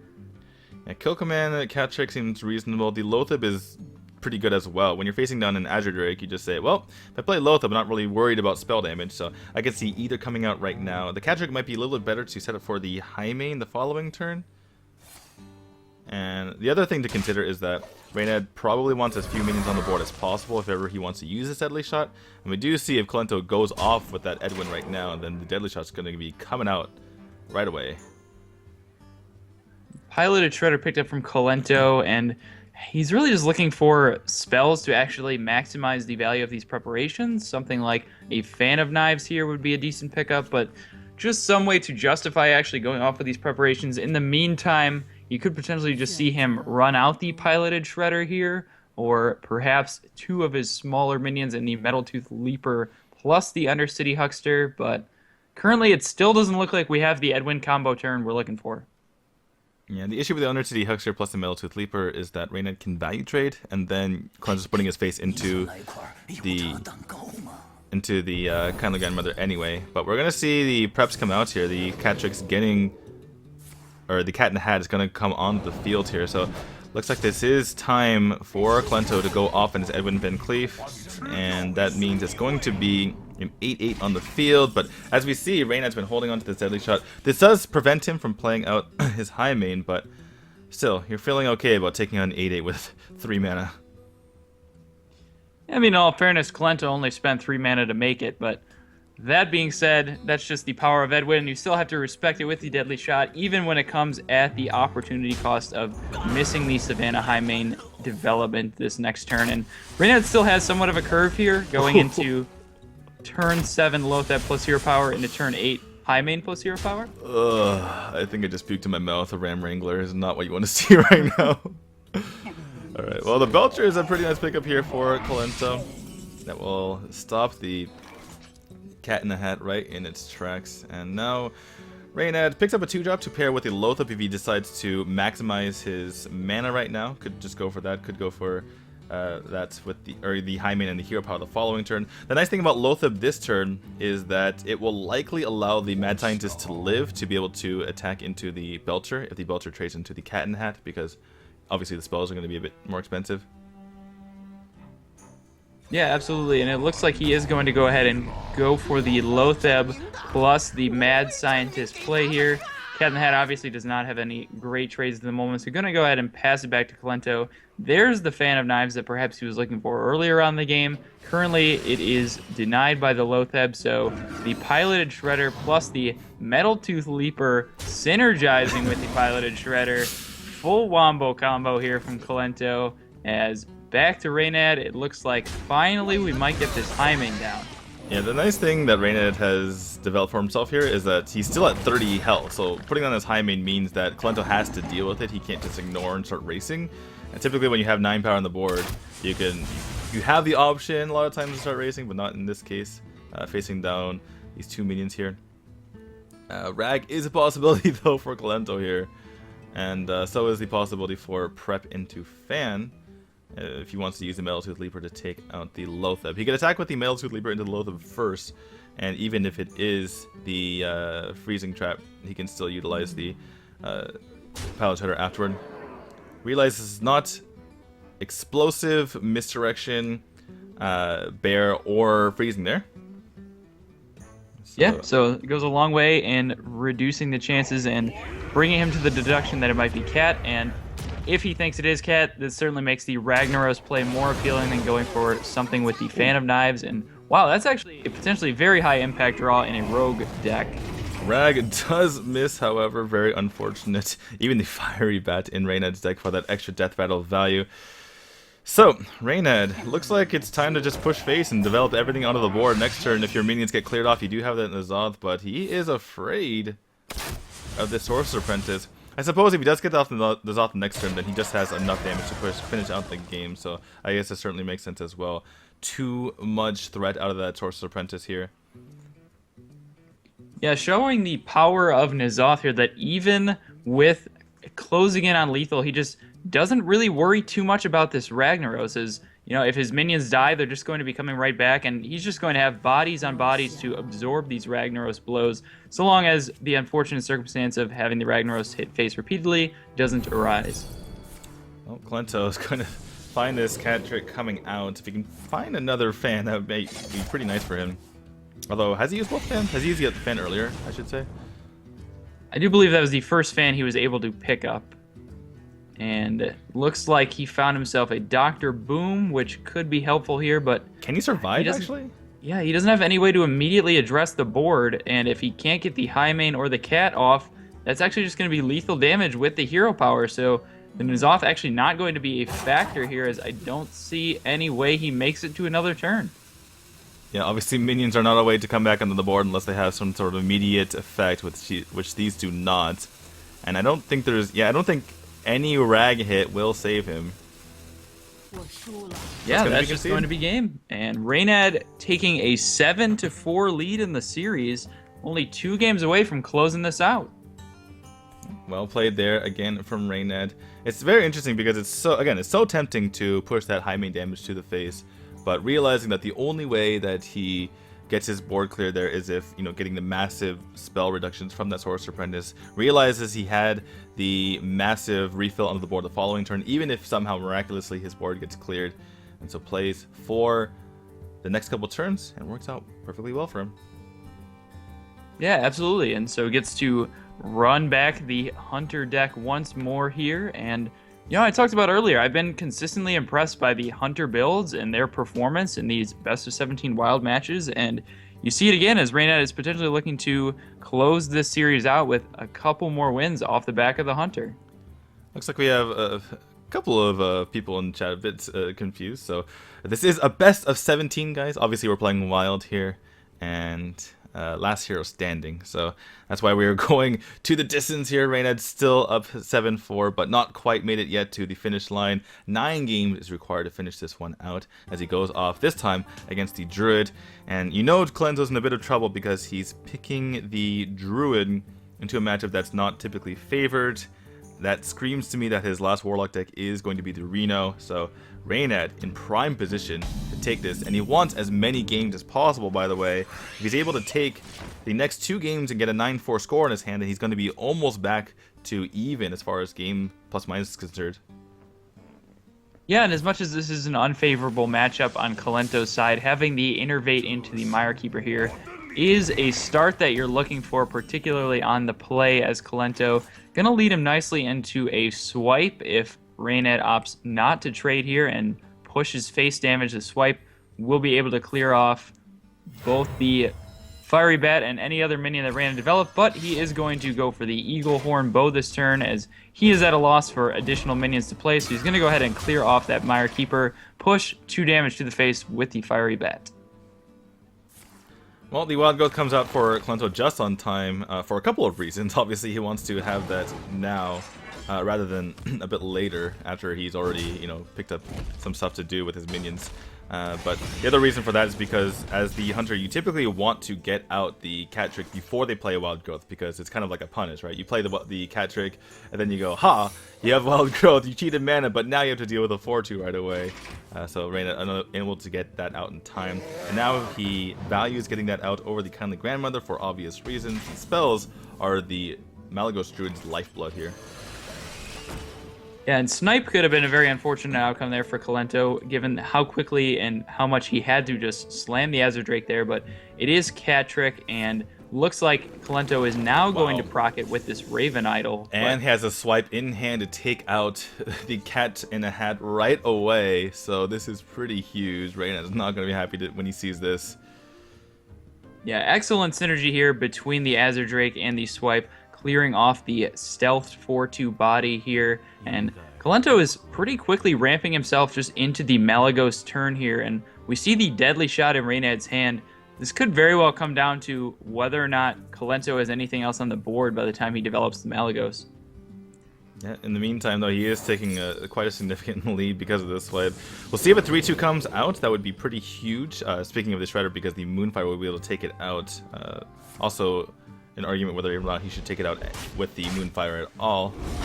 But, ooh, Undercity Huckster. Not too bad. Now Reno gets a Druid card all of a sudden. These are the effects that you expect to see in Wild. Yeah, it has in fact been Wild, as the name would suggest, and Azure going to go ahead and push 6 damage here after being buffed by the Mark here, and every point of damage Kolento could push is also relevant, as we do already see the Malygos and the Moonfire representing 6, and the Azure is going to go ahead and draw out the deadly shot, paving the way for this Malygos in a couple turns here, and in the meantime, Reynad going to push some damage with this Huckster and the Kindly Grandmother that he now develops on the board. Yeah, and Kolento maybe a bit punished for leaving alive this Undercity Huckster. You can understand why he saves it for the Malygos here. Does pick up the Innervate to get out this Malygos a turn early. I was about to say, even if Reynad saw the Malygos in the hand of Kolento, he might have gone for this play regardless just to put on more pressure, but Kolento getting it out 1 turn early is pretty massive here, and now you can see Reynad lowers his head, realizing this is what he has to deal with going forward. Lothar will shut out the spells for a turn here, though you can still use a 5-mana Moonfire to kill off a Lothar just for his insolence and trying to stop you from casting spells. Yeah, and I do think that's potentially what we see here, unless Kolento picks up something like the second copy of Swipe is the draw that he is looking for to clear up the board and push so much damage to Reynad's face here. So Reynad looking for options, obviously pondering through the nightmare scenarios that can happen now that the Malygos is on the board and the Deadly Shot is out of the way. It's unclear if there is a second copy of Deadly Shot in Reynad's deck, but for the time being, he doesn't have any great answers to it. Just get one off the get one off the Undercity Huckster. Pick up Mulch right off of that Undercity Huckster. Get it right here. No big deal. He's thinking about it. He's thinking, do I need to trade the Sanctified answer right now? Poison Seeds is also an answer here. And gets a Wisp of the Old Gods, which he can't even play right now. Doesn't want to play next turn either because of the Dr. Boom. So not a whole lot of help here. Yeah, Reynad actually closer to clearing off this Malygos than it might look on the surface, as this kill command does represent 5 damage here, but investing that much damage, ooh, wow. We see the impact of Lothar here for sure with the Raven Idol pickup. Yeah, that would have been absolutely huge for Kolento to pick up something like a Swipe and just command this board, but as it stands, he's still getting pretty nice value here, just basically using a Starfall onto the Lothar there. And yeah, with 9 damage on the board from Kolento, any sort of spell would be close to finishing out the game. Almost anything here, and certainly anything that was 3 or more.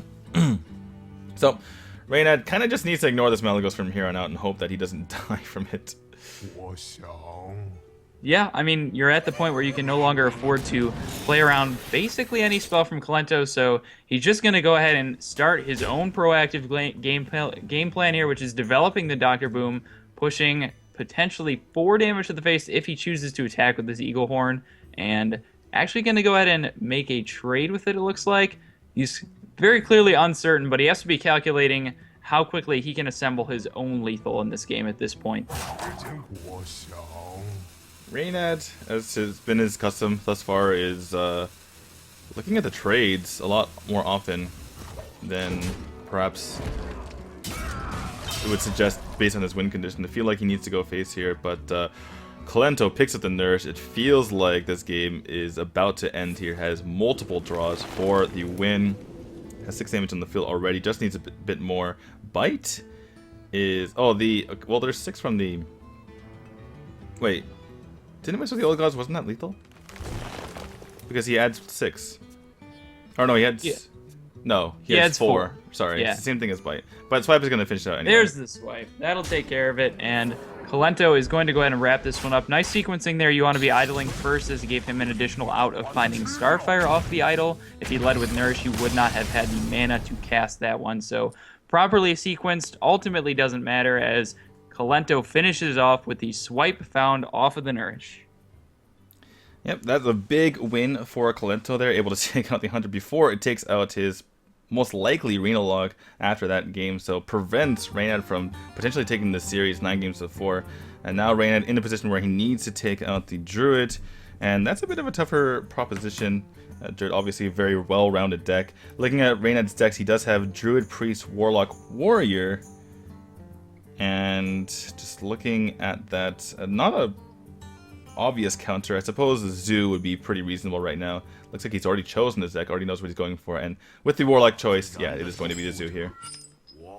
That snap call on the Zoo makes sense. One of the older matchups in Hearthstone history here, and one of the ones that has been pretty much favorable for the Zoo throughout the course of that history. So Reynad going to go ahead and start things off with a turn 1 Void Walker here, and on Kolento's side, you do see a Wild Growth and a Wrath here, so he has the early game to counteract Reynad's start. And as for Reynad, you really do not want to see coin into Wild Growth because you know that something big is coming up on the following turn. We do see that Kolento doesn't have anything like Innervate into a 5-drop, but still pretty menacing on the side of Kolento. And the funny thing is he has so many spells that potentially he could get this Arcane Giant relatively early. Yeah, imagine he Raven Idles for another spell. A Wild Growth would actually be a really nice pickup if he can find that either off the top of his deck. Wow, Innervate also can change the equation here for sure. Spoke too soon. He does actually pick up the Innervate here. And having already rammed, I think he's going to go for cards here. I suppose he could just ramp his way up into the Arcane Giant, but cards seems to be the play here. Oh, no, just kidding. Just proving me wrong here is Kolento. He's going to need some more cards, though, so this could be a cycle. I don't think he... Wow, Kolento doing exactly the opposite of what I thought he might do there. Alright, let's try to make sense of this. I suppose... The thing is, he can't even next turn go for the Arcane Giant, so... Call me skeptical. And just from watching Kolento's stream, he's a player who prefers Nourish ramping significantly more than a lot of the other players who play Druid at a high level that I've noticed. So this play actually doesn't surprise me just because it is him. And Kolento, of course, also a player who has recently secured rank 1 on the European server on ladder and standard with Druid. So he certainly knows how to pilot a deck, and have to give him the benefit of the doubt here from his experience. But some awkward pickups off of this Raven Idol. The thing is, he's getting somewhat punished, though, because if he had gone for cards, he would have been able to ramp with the Mire Keeper anyway, and had a couple more cards in this deck, or in his hand, excuse me. So, I don't know. I'm gonna fight the good fight and say that it's still a bit, you know, it's putting him into a worse spot, I would imagine, in this particular situation. Obviously, he has his reasons. He knows his deck. He knows, you know, what cards he could have gotten off the top here, but... Yeah, absolutely. He is going to be at the mercy of the top of his deck moving forward. And from the top of Reynad's deck, we find a Doomguard, which will be an excellent curve as he's going to develop the Knife Juggler and the Abusive Sergeant this turn, emptying his hand and preparing himself to slam that Doomguard on turn 5 and start really ramping up the damage. On Kolento's side, we did see him, though, pick up a Mulch specifically off of this Raven Idol, preparing himself for the potential of the Doomguard coming down in the next couple of turns. I wonder if Reynad can read into the speed with which Kolento chose the card off of the Raven Idol. Because Swipe seems like a very quick pick to me if you're playing against Zoo, unless it was against something like Nourish in this instance. So that could inform the decision to go wide here with a lot of 1 health minions onto the board, especially with the Knife Juggler being able to get taken out by the hero power. So, yeah, it could be the case here. Looks like Kolento's just going to go for the biggest minion possible. And Reno, let's see what he discards here with the... Oh, no, might just go for the Lothep instead of the Doomguard now that he's picked that up. Pretty high value minion there. And this can be Mulch, but it costs the full 8 mana. Yeah, that is going to be a painful Mulch for sure, and a Mulch that will further expose him to Reynad's Doomguard. That being said, it's looking like Kolento, unless he picks something nice up off the top of his deck, might not really have another option here. So I do suspect we see the 8 mana Mulch, but in the meantime, Reynad maximizing the value that he can accrue off of this Knife Juggler, separating his own Haunted Creeper. And as you mentioned, very clearly has the read at this point that there is no swipe over on Kolento's side, so just not afraid of it. Yeah, not only did he have the read from the prior turn that there was no swipe, but being able to play Loatheb now, swipe can't even with the extra mana ramps, Kolento can't play swipe right now. Picks up a second mulch, which doesn't really want to see that against Zoo in general, but we know that it actually will help him against the Doomguard that's likely coming out next turn. Double mulch, pretty huge. But now I'm gonna go for the Loatheb instead, just going for the board presence and take out the Knife Juggler. It looks like it's going to be Loatheb in trade, setting him up to potentially double mult next turn. You're going to see the hero power snuck in as well out of Kolento here, and it'll be interesting to see if Reynad makes a trade with his own Loatheb, even though he is the aggressor in this situation. I think I would be inclined to just push face damage, but Reynad has played this consistently conservatively and is, now that he is not protected by the Loatheb, going to opt to play around the potential pickup of swipe from Kolento. Yeah, we do see that Reynad would get heavily punished by the double mulch in hand, and yeah, he's traded all day, and I've thought that he maybe was trading too much, but the one instance where it looks like it would have saved him by playing around what Kolento has in hand is going to get punished here, unless he can pick a burn off the top. Probably realizes that he's so close to lethal that even if his board does get cleared, then he can still finish it out, but it's going to be likely a Loatheb against nothing here, as Kolento does go for a minion instead. Could potentially go for the Sneed Old Shredder.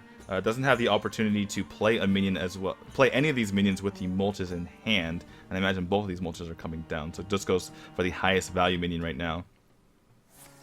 Yeah, and if he is able to stabilize, which would be largely dependent on what comes out of these mulches, the seeds could be great. So these are huge mulches, and Haunted Creeper, though Reynad put it in his deck, is not the greatest in this spot.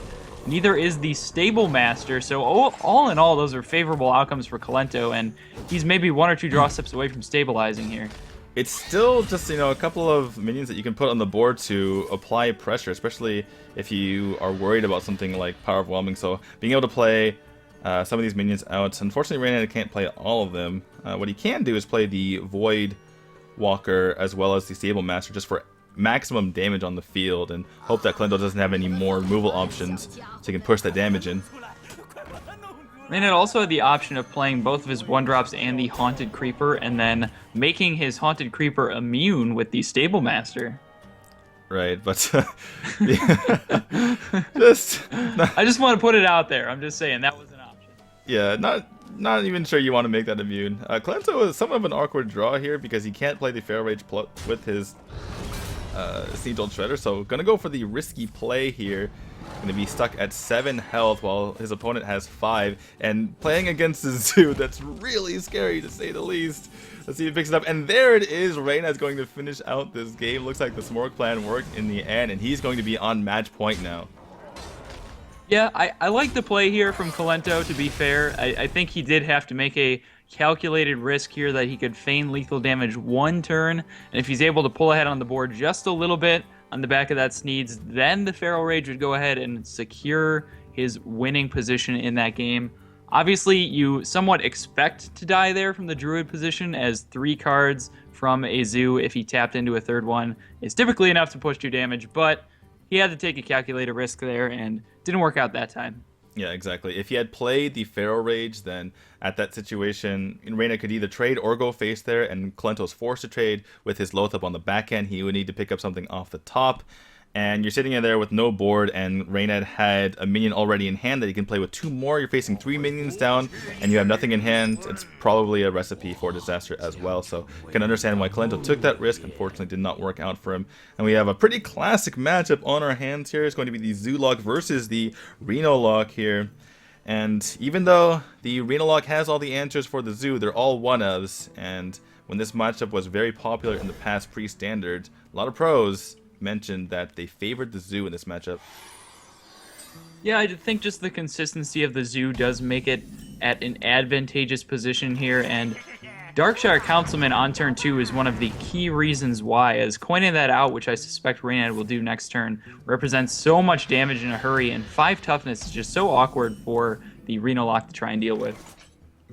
Yeah, the unfortunate thing for Reynad though is he doesn't have a follow-up 3-drop. If he had the Inking Boss in hand already, it would be pretty much a slam dunk play into that Darkshire Councilman.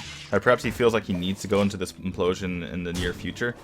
And so, yeah, just wants to play on curve here. Doesn't want to float any mana right now. Not expecting any big drops to come out, other than perhaps an Inking boss. So wouldn't have the use for the Power Overwhelming either. And Kolento going to continue to tap here to get as many options as possible. Also, perhaps looking for that Reno so that he can eventually destabilize. So it looks like it is actually the Demon Zoo here. I didn't think we saw any elements of that in the last game from Reynad's builds. That is an interesting development here. And Reynad going to go ahead and push 4 damage to Kolento's face, leading into Kolento's almost assuredly Drake turn, which could set him up for a nice Shadow Flame here, potentially to stabilize this board. But for now, Reynad's going to keep building. Alright, looks like the implosion is on Reynad's mind here. Goes very well with this Darkshire Councilman and gets the 4. Perhaps this is what Reynad was tweeting about because he's concerned about the state of the game, Avar. And that is excellent for him. The thing is that Reynad, if he does decide to trade in with his Darkshire Councilman right now, that will allow Kolento to perhaps clear the board without taking as much damage. Let's see. So what would be the worst thing that Reynad could do here as far as getting punished is concerned? If he goes face, then I suppose Kolento could attack him with his Drake into the Spider, use Shadow Flame, and then Mortal Coil to clear the entire board. But you would be getting a lot of damage in, and then you get initiative to fill the board, so it's not that much of a punish if he just goes all face here. It's tempting to declare this because it's a very nice attack total against the Drake, so yeah, it's pretty close. So he's going to go for just the Power Overwhelming on the Creeper. I like this as well because this protects his Darkshire Councilman, and Darkshire Councilman could be his winning condition going forward. Yeah, and with that Drake off the board, there are really no ways for Kolento to conveniently deal with this Councilman, and Reynad actually just representing lethal damage here, so Kolento's Demon Fire not going to save him. Is there even a way he can get through this turn? He can silence the Darkshire Councilman so that there's less damage on the board, but you're still taking a lot. He can silence it. He's now 2 off of lethal damage, and currently Reynad doesn't have a way to finish it off, but could very well tap into something here, which I do suspect because you have to respect the chance of the turn 6 Reno Jackson from Kolento. It's Reynad's best friend. It is Reynad's best friend, which is not going to close out this game. So Kolento is going to get one more draw step to find a Reno Jackson right here and now and see if he can claw back into this game. Reynad gonna play out a sticky minion here. He already has quite a bit of damage on the field, so just worried about his board. Entire board getting cleared right now. Can Kolento pick up a way to clear this board, or that Reno Jackson, like we've been mentioning, doesn't have an opportunity to buff up something with Power Overwhelming and Shadow Flame? There's the Reno Jackson! Oh my goodness, the BM comes out right on time, plus 25. There's the heal. Oh man.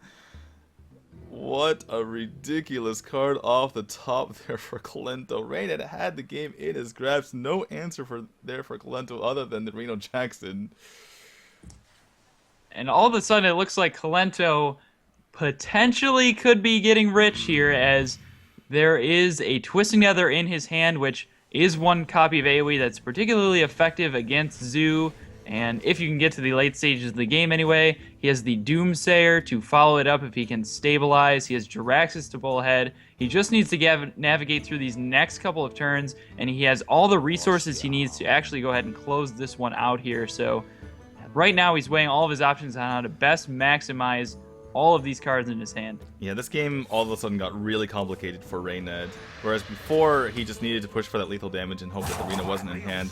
Now he needs to go for the long game, because he's not going to be able to burst Kolento down. He needs to make every single last minion count. The best players in the world using Zoo are capable of navigating this matchup even when it gets ugly like this. But still going to be very difficult to say the least here for Reynad.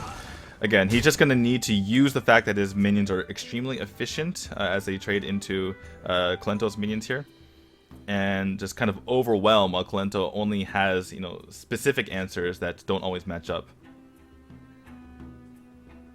And at this point, it looks like Kolento looking for ways to best set himself up for either a Twisting Nether or a Shadow Flame, depending on how Reynad wants to leverage his resources, if he's willing to pop his own death rattles in this situation. So it looks like he's going to go for the Lotheb and the Nerubian Egg of his own, which could set him up for a nice Shadow Flame here. And Reynad is going to deploy the Imp Gang boss and potentially a Defender of Argus along with it. He is reaching for the Defender of Argus here, so going to look to make the most efficient trades, it looks like. So here's the thing, when you're playing Zoo, and you're playing against a control deck, this is when the Nerubian Egg was a card that could be played. When you're playing against a control deck, you never taunt the egg. You do taunt it when you're playing against a tempo deck, because that's going to block your opponent from making good trades, and they'll pop the Nerubian out. But when you're playing against a control deck, you want to protect the egg so that when the AoE clears come out, your opponent can't attack into it and then AoE clear here. So Reynad needs to make sure that he does not taunt the egg, so that Kolento can't get a good Twisting Nether off this coming turn, or a good Shadow Flame. Yeah, absolutely, and it looks like Reynad understands that very concept and is playing around it, separating his board before he deploys. And I take it back, he is actually just going to go ahead and taunt up this egg, so a potential punish here as we do see the Twisting Nether, and now Reynad's entire board is exposed to it. If he goes ahead and Kolento, that is, makes a trade with the Nerubian, he can actually just Twisting Nether all 7 of those minions. He can also use Shadow Flame if he just wants to leave. It actually leaves nothing on the board because the Imp will not spawn out of the board because it will get cleared. So he can actually use Shadow Flame if he wants to save the Twisting Nether for a board that perhaps is a bit more difficult to deal with. Yes, and he could follow that up with the Doomsayer to ensure that he takes back initiative here. Hellfire, also a fantastic pickup off of the top here, as it represents another wave of AoE, and we do see him lead with the Shadow Flame over the Nether, specifically because he does have that Doomsayer play to follow it up here, and this certainly the turning point towards Kolento securing control of the board. Yeah, Reynad doing all he can to try to get something on the board. Going to be a measly Shadow Beast coming out of here. And Kolento has all the options right now. Could even go for Dirax, as though that might be a bit risky on his side. But yeah, even not going for that, could go for the Sylvanas. Can taunt it up if he so chooses. Has lots of removal in hand. The minions are a bit scarce, but other than that, looking very good for Kolento.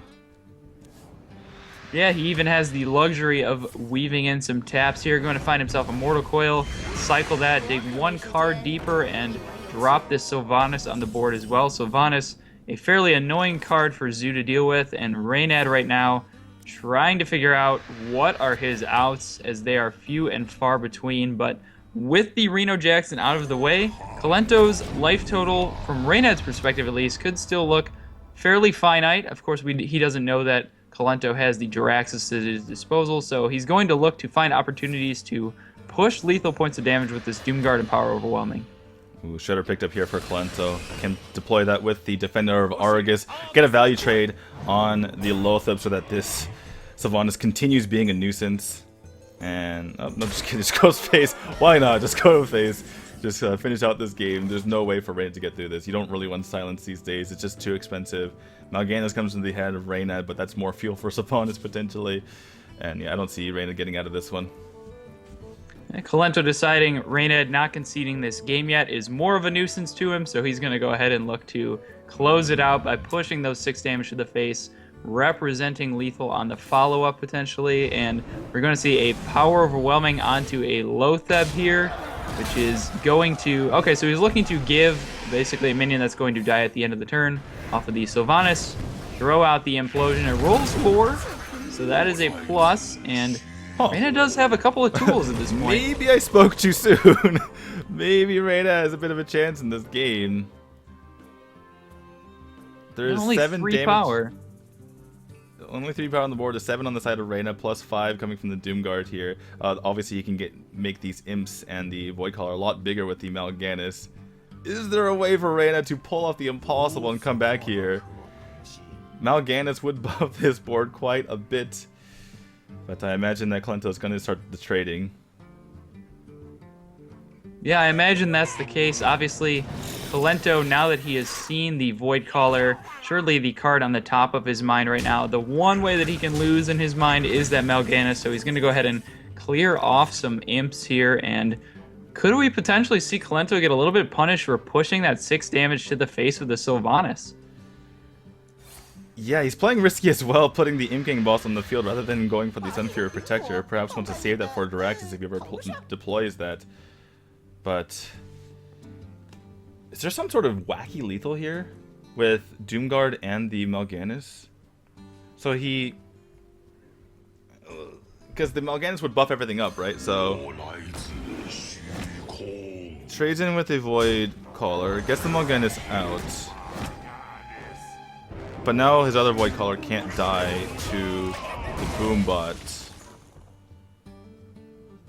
I don't think there's any wacky lethals to be found in Siphon Soul from Kolento's side. Actually, let's see, 7 damage. I think he is 1 off of the lethal of his own. He could go for the Hellfire play, assuming that 1 Boombot will hit base and close the game. It's guaranteed because the Void Caller will be at 1 health then. And then so one of the Boombots has to hit that and kill it, and one goes to the face. So I think it's guaranteed lethal with Siphon Soul and Hellfire here. Yeah, that looks to be the case, as the Hellfire will reduce the life totals of the Void Caller before the Boombots find their targets. One of those targets then has to be the face. That should be lethal if Kolento finds it, but this is certainly a tricky board state where it might not immediately jump out to you, so he is double-checking his math here. Looks like he did find the Siphon Soul play. Does he push damage and follow it up with the Hellfire? Yeah, 7 damage on the board. Hellfire brings Reynad down to 1, and again, there's only 1 health on the Void Caller, so it is guaranteed lethal as far as I can tell. But it looks like maybe Kolento hasn't found it here, and the rope is burning down. Yeah, well, as long as he just clears this board, he should be okay. Although it's kind of hard. Well, he's going to put a taunt in front anyway, so he's going to be okay. Going to put Reynad down to a situation where he's going to be unlikely to tap here. And the Boombot will finish out the game, or the Imp King boss. Or it's not the Imp King, the Flame Imp, excuse me. And Kolento's going to go ahead and take that one, bring it to 6 games to 8. I appreciate Reynad taking that one out in style. Flame Imping himself in the face is a player that I am all too familiar, or a play that I am all too familiar with, given the amount of time that I spent playing Zoo back in the pre-standard era, so a lot of respect earned from my side. Alright, so this Malylock is going to, looks like, cause problems for Reynad because he has Priest, which is not great against it. He has Druid, which is okay against it. It's probably his best bet here. And then finally he has Warrior, and if it is Control Warrior, then the Diraxis will run rampant over that. So not a whole lot of good options here for Reynad. I imagine he goes with the Druid unless he's teched out his other decks to defeat it.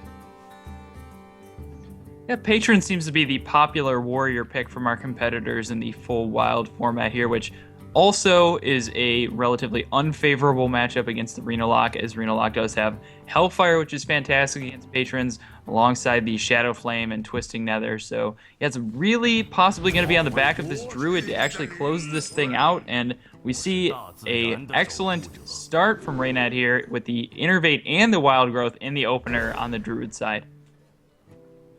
Yeah, that's going to be helping him out quite a bit if he can ramp into something substantial here.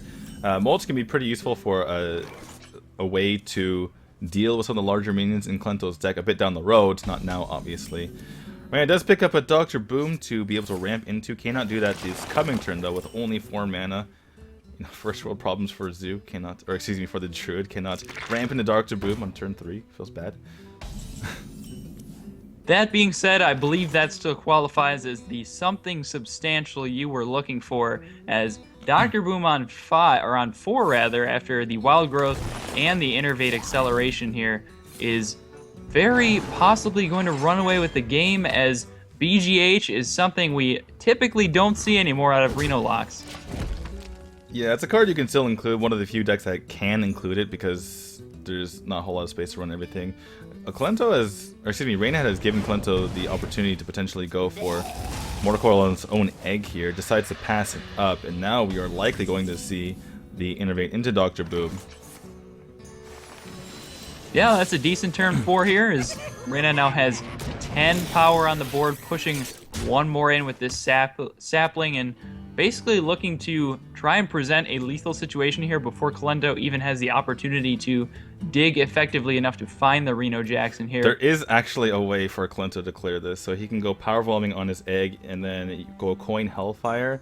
I guess you could attack him with the egg first to prevent it from dying to the boom bots, because otherwise if you don't clear the Dr. Boom, you're in a bit of trouble. So looks like power overwhelming, attacking with the Nerubian and then Hellfire. You clear your own board, but you get rid of your opponent's innovative Dr. Boom as well. As far as answers to turn 4 Dr. Boom go, that's a pretty clean one here, and Kolento does see that very line here, going to power overwhelming, coin out the Hellfire, looking to curve himself nicely into the Belcher next turn, and now Reynad is the one in the position where he needs to find a proactive play here to keep applying pressure. Alright, Boombots do clear off the Nerubian, so Reynad doesn't have to worry about it. Let's see if he goes for minion or a spell. Looks like minion here. And gets a Fantrol, which is very high value, I would say. Plays it out here. There's not much you can do at 5 mana to clear it out other than Shadow Bolt plus Mortal Coil or Shadow Bolt plus Dark Bomb. And we have seen the Mortal Coil used thus far, so Bolt plus Dark Bomb, the only way that Kolento was getting this off the board with 5 mana. Looks like that's not an option here, so probably opting to just develop this Sludge Belcher, try and start challenging this Fandral, but not before Reynad at least gets some value out of it, presumably, given the choose one spell already in his hand, maybe even more picked up. He's actually just going to go ahead and silence the Fandral, though. Yeah, it makes sense. You don't want to face the wrath of this Fandral going forward. Sometimes quite literally when Wrath comes out and draws a card and takes out a minion, so certainly I can understand this for Kolento. Let's see what Barnes picks up here. Gets a Violet Teacher, not too shabby. I can play the Power of the Wild, get them +1/+1. Violet Teacher's now grown up to be a 2/2. She's just as big as her apprentices. Yeah, Hellfire we have already seen being used from Kolento's side here. So the one card Reynad is probably very afraid of right now is the Demon Wrath. His board is fairly exposed to that, but Kolento doesn't have it, so looking for alternative options. This could be the Belcher turn. Alternatively, you could see something like Brand plus Dark Peddler looking for a Soulfire to get rid of this Violet Teacher, but it is Belcher time, and wow, that is representing a whole lot more value off of this Violet Teacher. Yeah, can go for the Swipe plus Hero Power, followed by the Power of the Wild. Pretty nasty turn here from Reynad. And it's coming up on Kolento's turn 7, which means he cannot use Twisting Nether quite yet. Looks like Reynad is pushing for that lethal damage as quickly as he can right now. We see lots of damage pushed to the face here, a total of 13 after this ooze is taken care of. And can Kolento survive is the question. Doesn't have the Brand Healbot combo quite yet. Can just go for a single Healbot. Gets a Siphon Soul. It can take out 5 damage on the board. Would put him to 11. In which case he would die anyway. Healbot would put him to 16. And would that keep him alive? No, it would not. So he's just dead? I think he's just dead. I'm looking at Brand Peddler. Even if it found double Soulfire here, Reynad still has lethal damage on the board, so based purely on Kolento's hand, there are no outs currently, and I don't know what he could tap into. He can't tap into Reno, that's for sure. Yeah, and I think that's it. I believe Reynad just secured the series, unless Kolento sees something I don't, but I don't think there's any way he gets out of this one. He's weighing all of his options here, going to take his time. Realizes his back's against the wall. Look at Reynad. He's like, no top deck Reno, please, no top deck Reno. He's going to get the good news right here. Kolento going to go for the Desperation Brand into Dark Peddler, but it's not going to work out for him. We've already figured out. Goes for the Soulfire, but we've already determined that's not going to be enough to clear off the board. Going to go ahead and concede, and Reynad picks up a crucial victory here in Group B, taking the series 9 games to 6. You can look up now, Reynad. You've done it. You've won the series. Very well played there. Good deck choices, good play overall. Conservative overall, but it worked out in his favor. And yeah, good job. Yeah, Reynad keeps himself alive, and as you mentioned at the beginning of the cast, Kolento is now actually in trouble, dropping this match, given his game win percentage as low as that is so far this tournament. He's going to need one more crucial win in round 5 himself to keep the dream alive. Yeah, Kolento is 2-2 with a -6 game plus minus. So if he's ever tied with anyone else, he's sure to lose that particular tiebreaker. But we're going to see the 2 players on the screen next. Those commentators for the Chinese stream, Kolento, or excuse me, Lovely Chuk and Jason Joe. But we're going to go to break, guys. Be right back after this.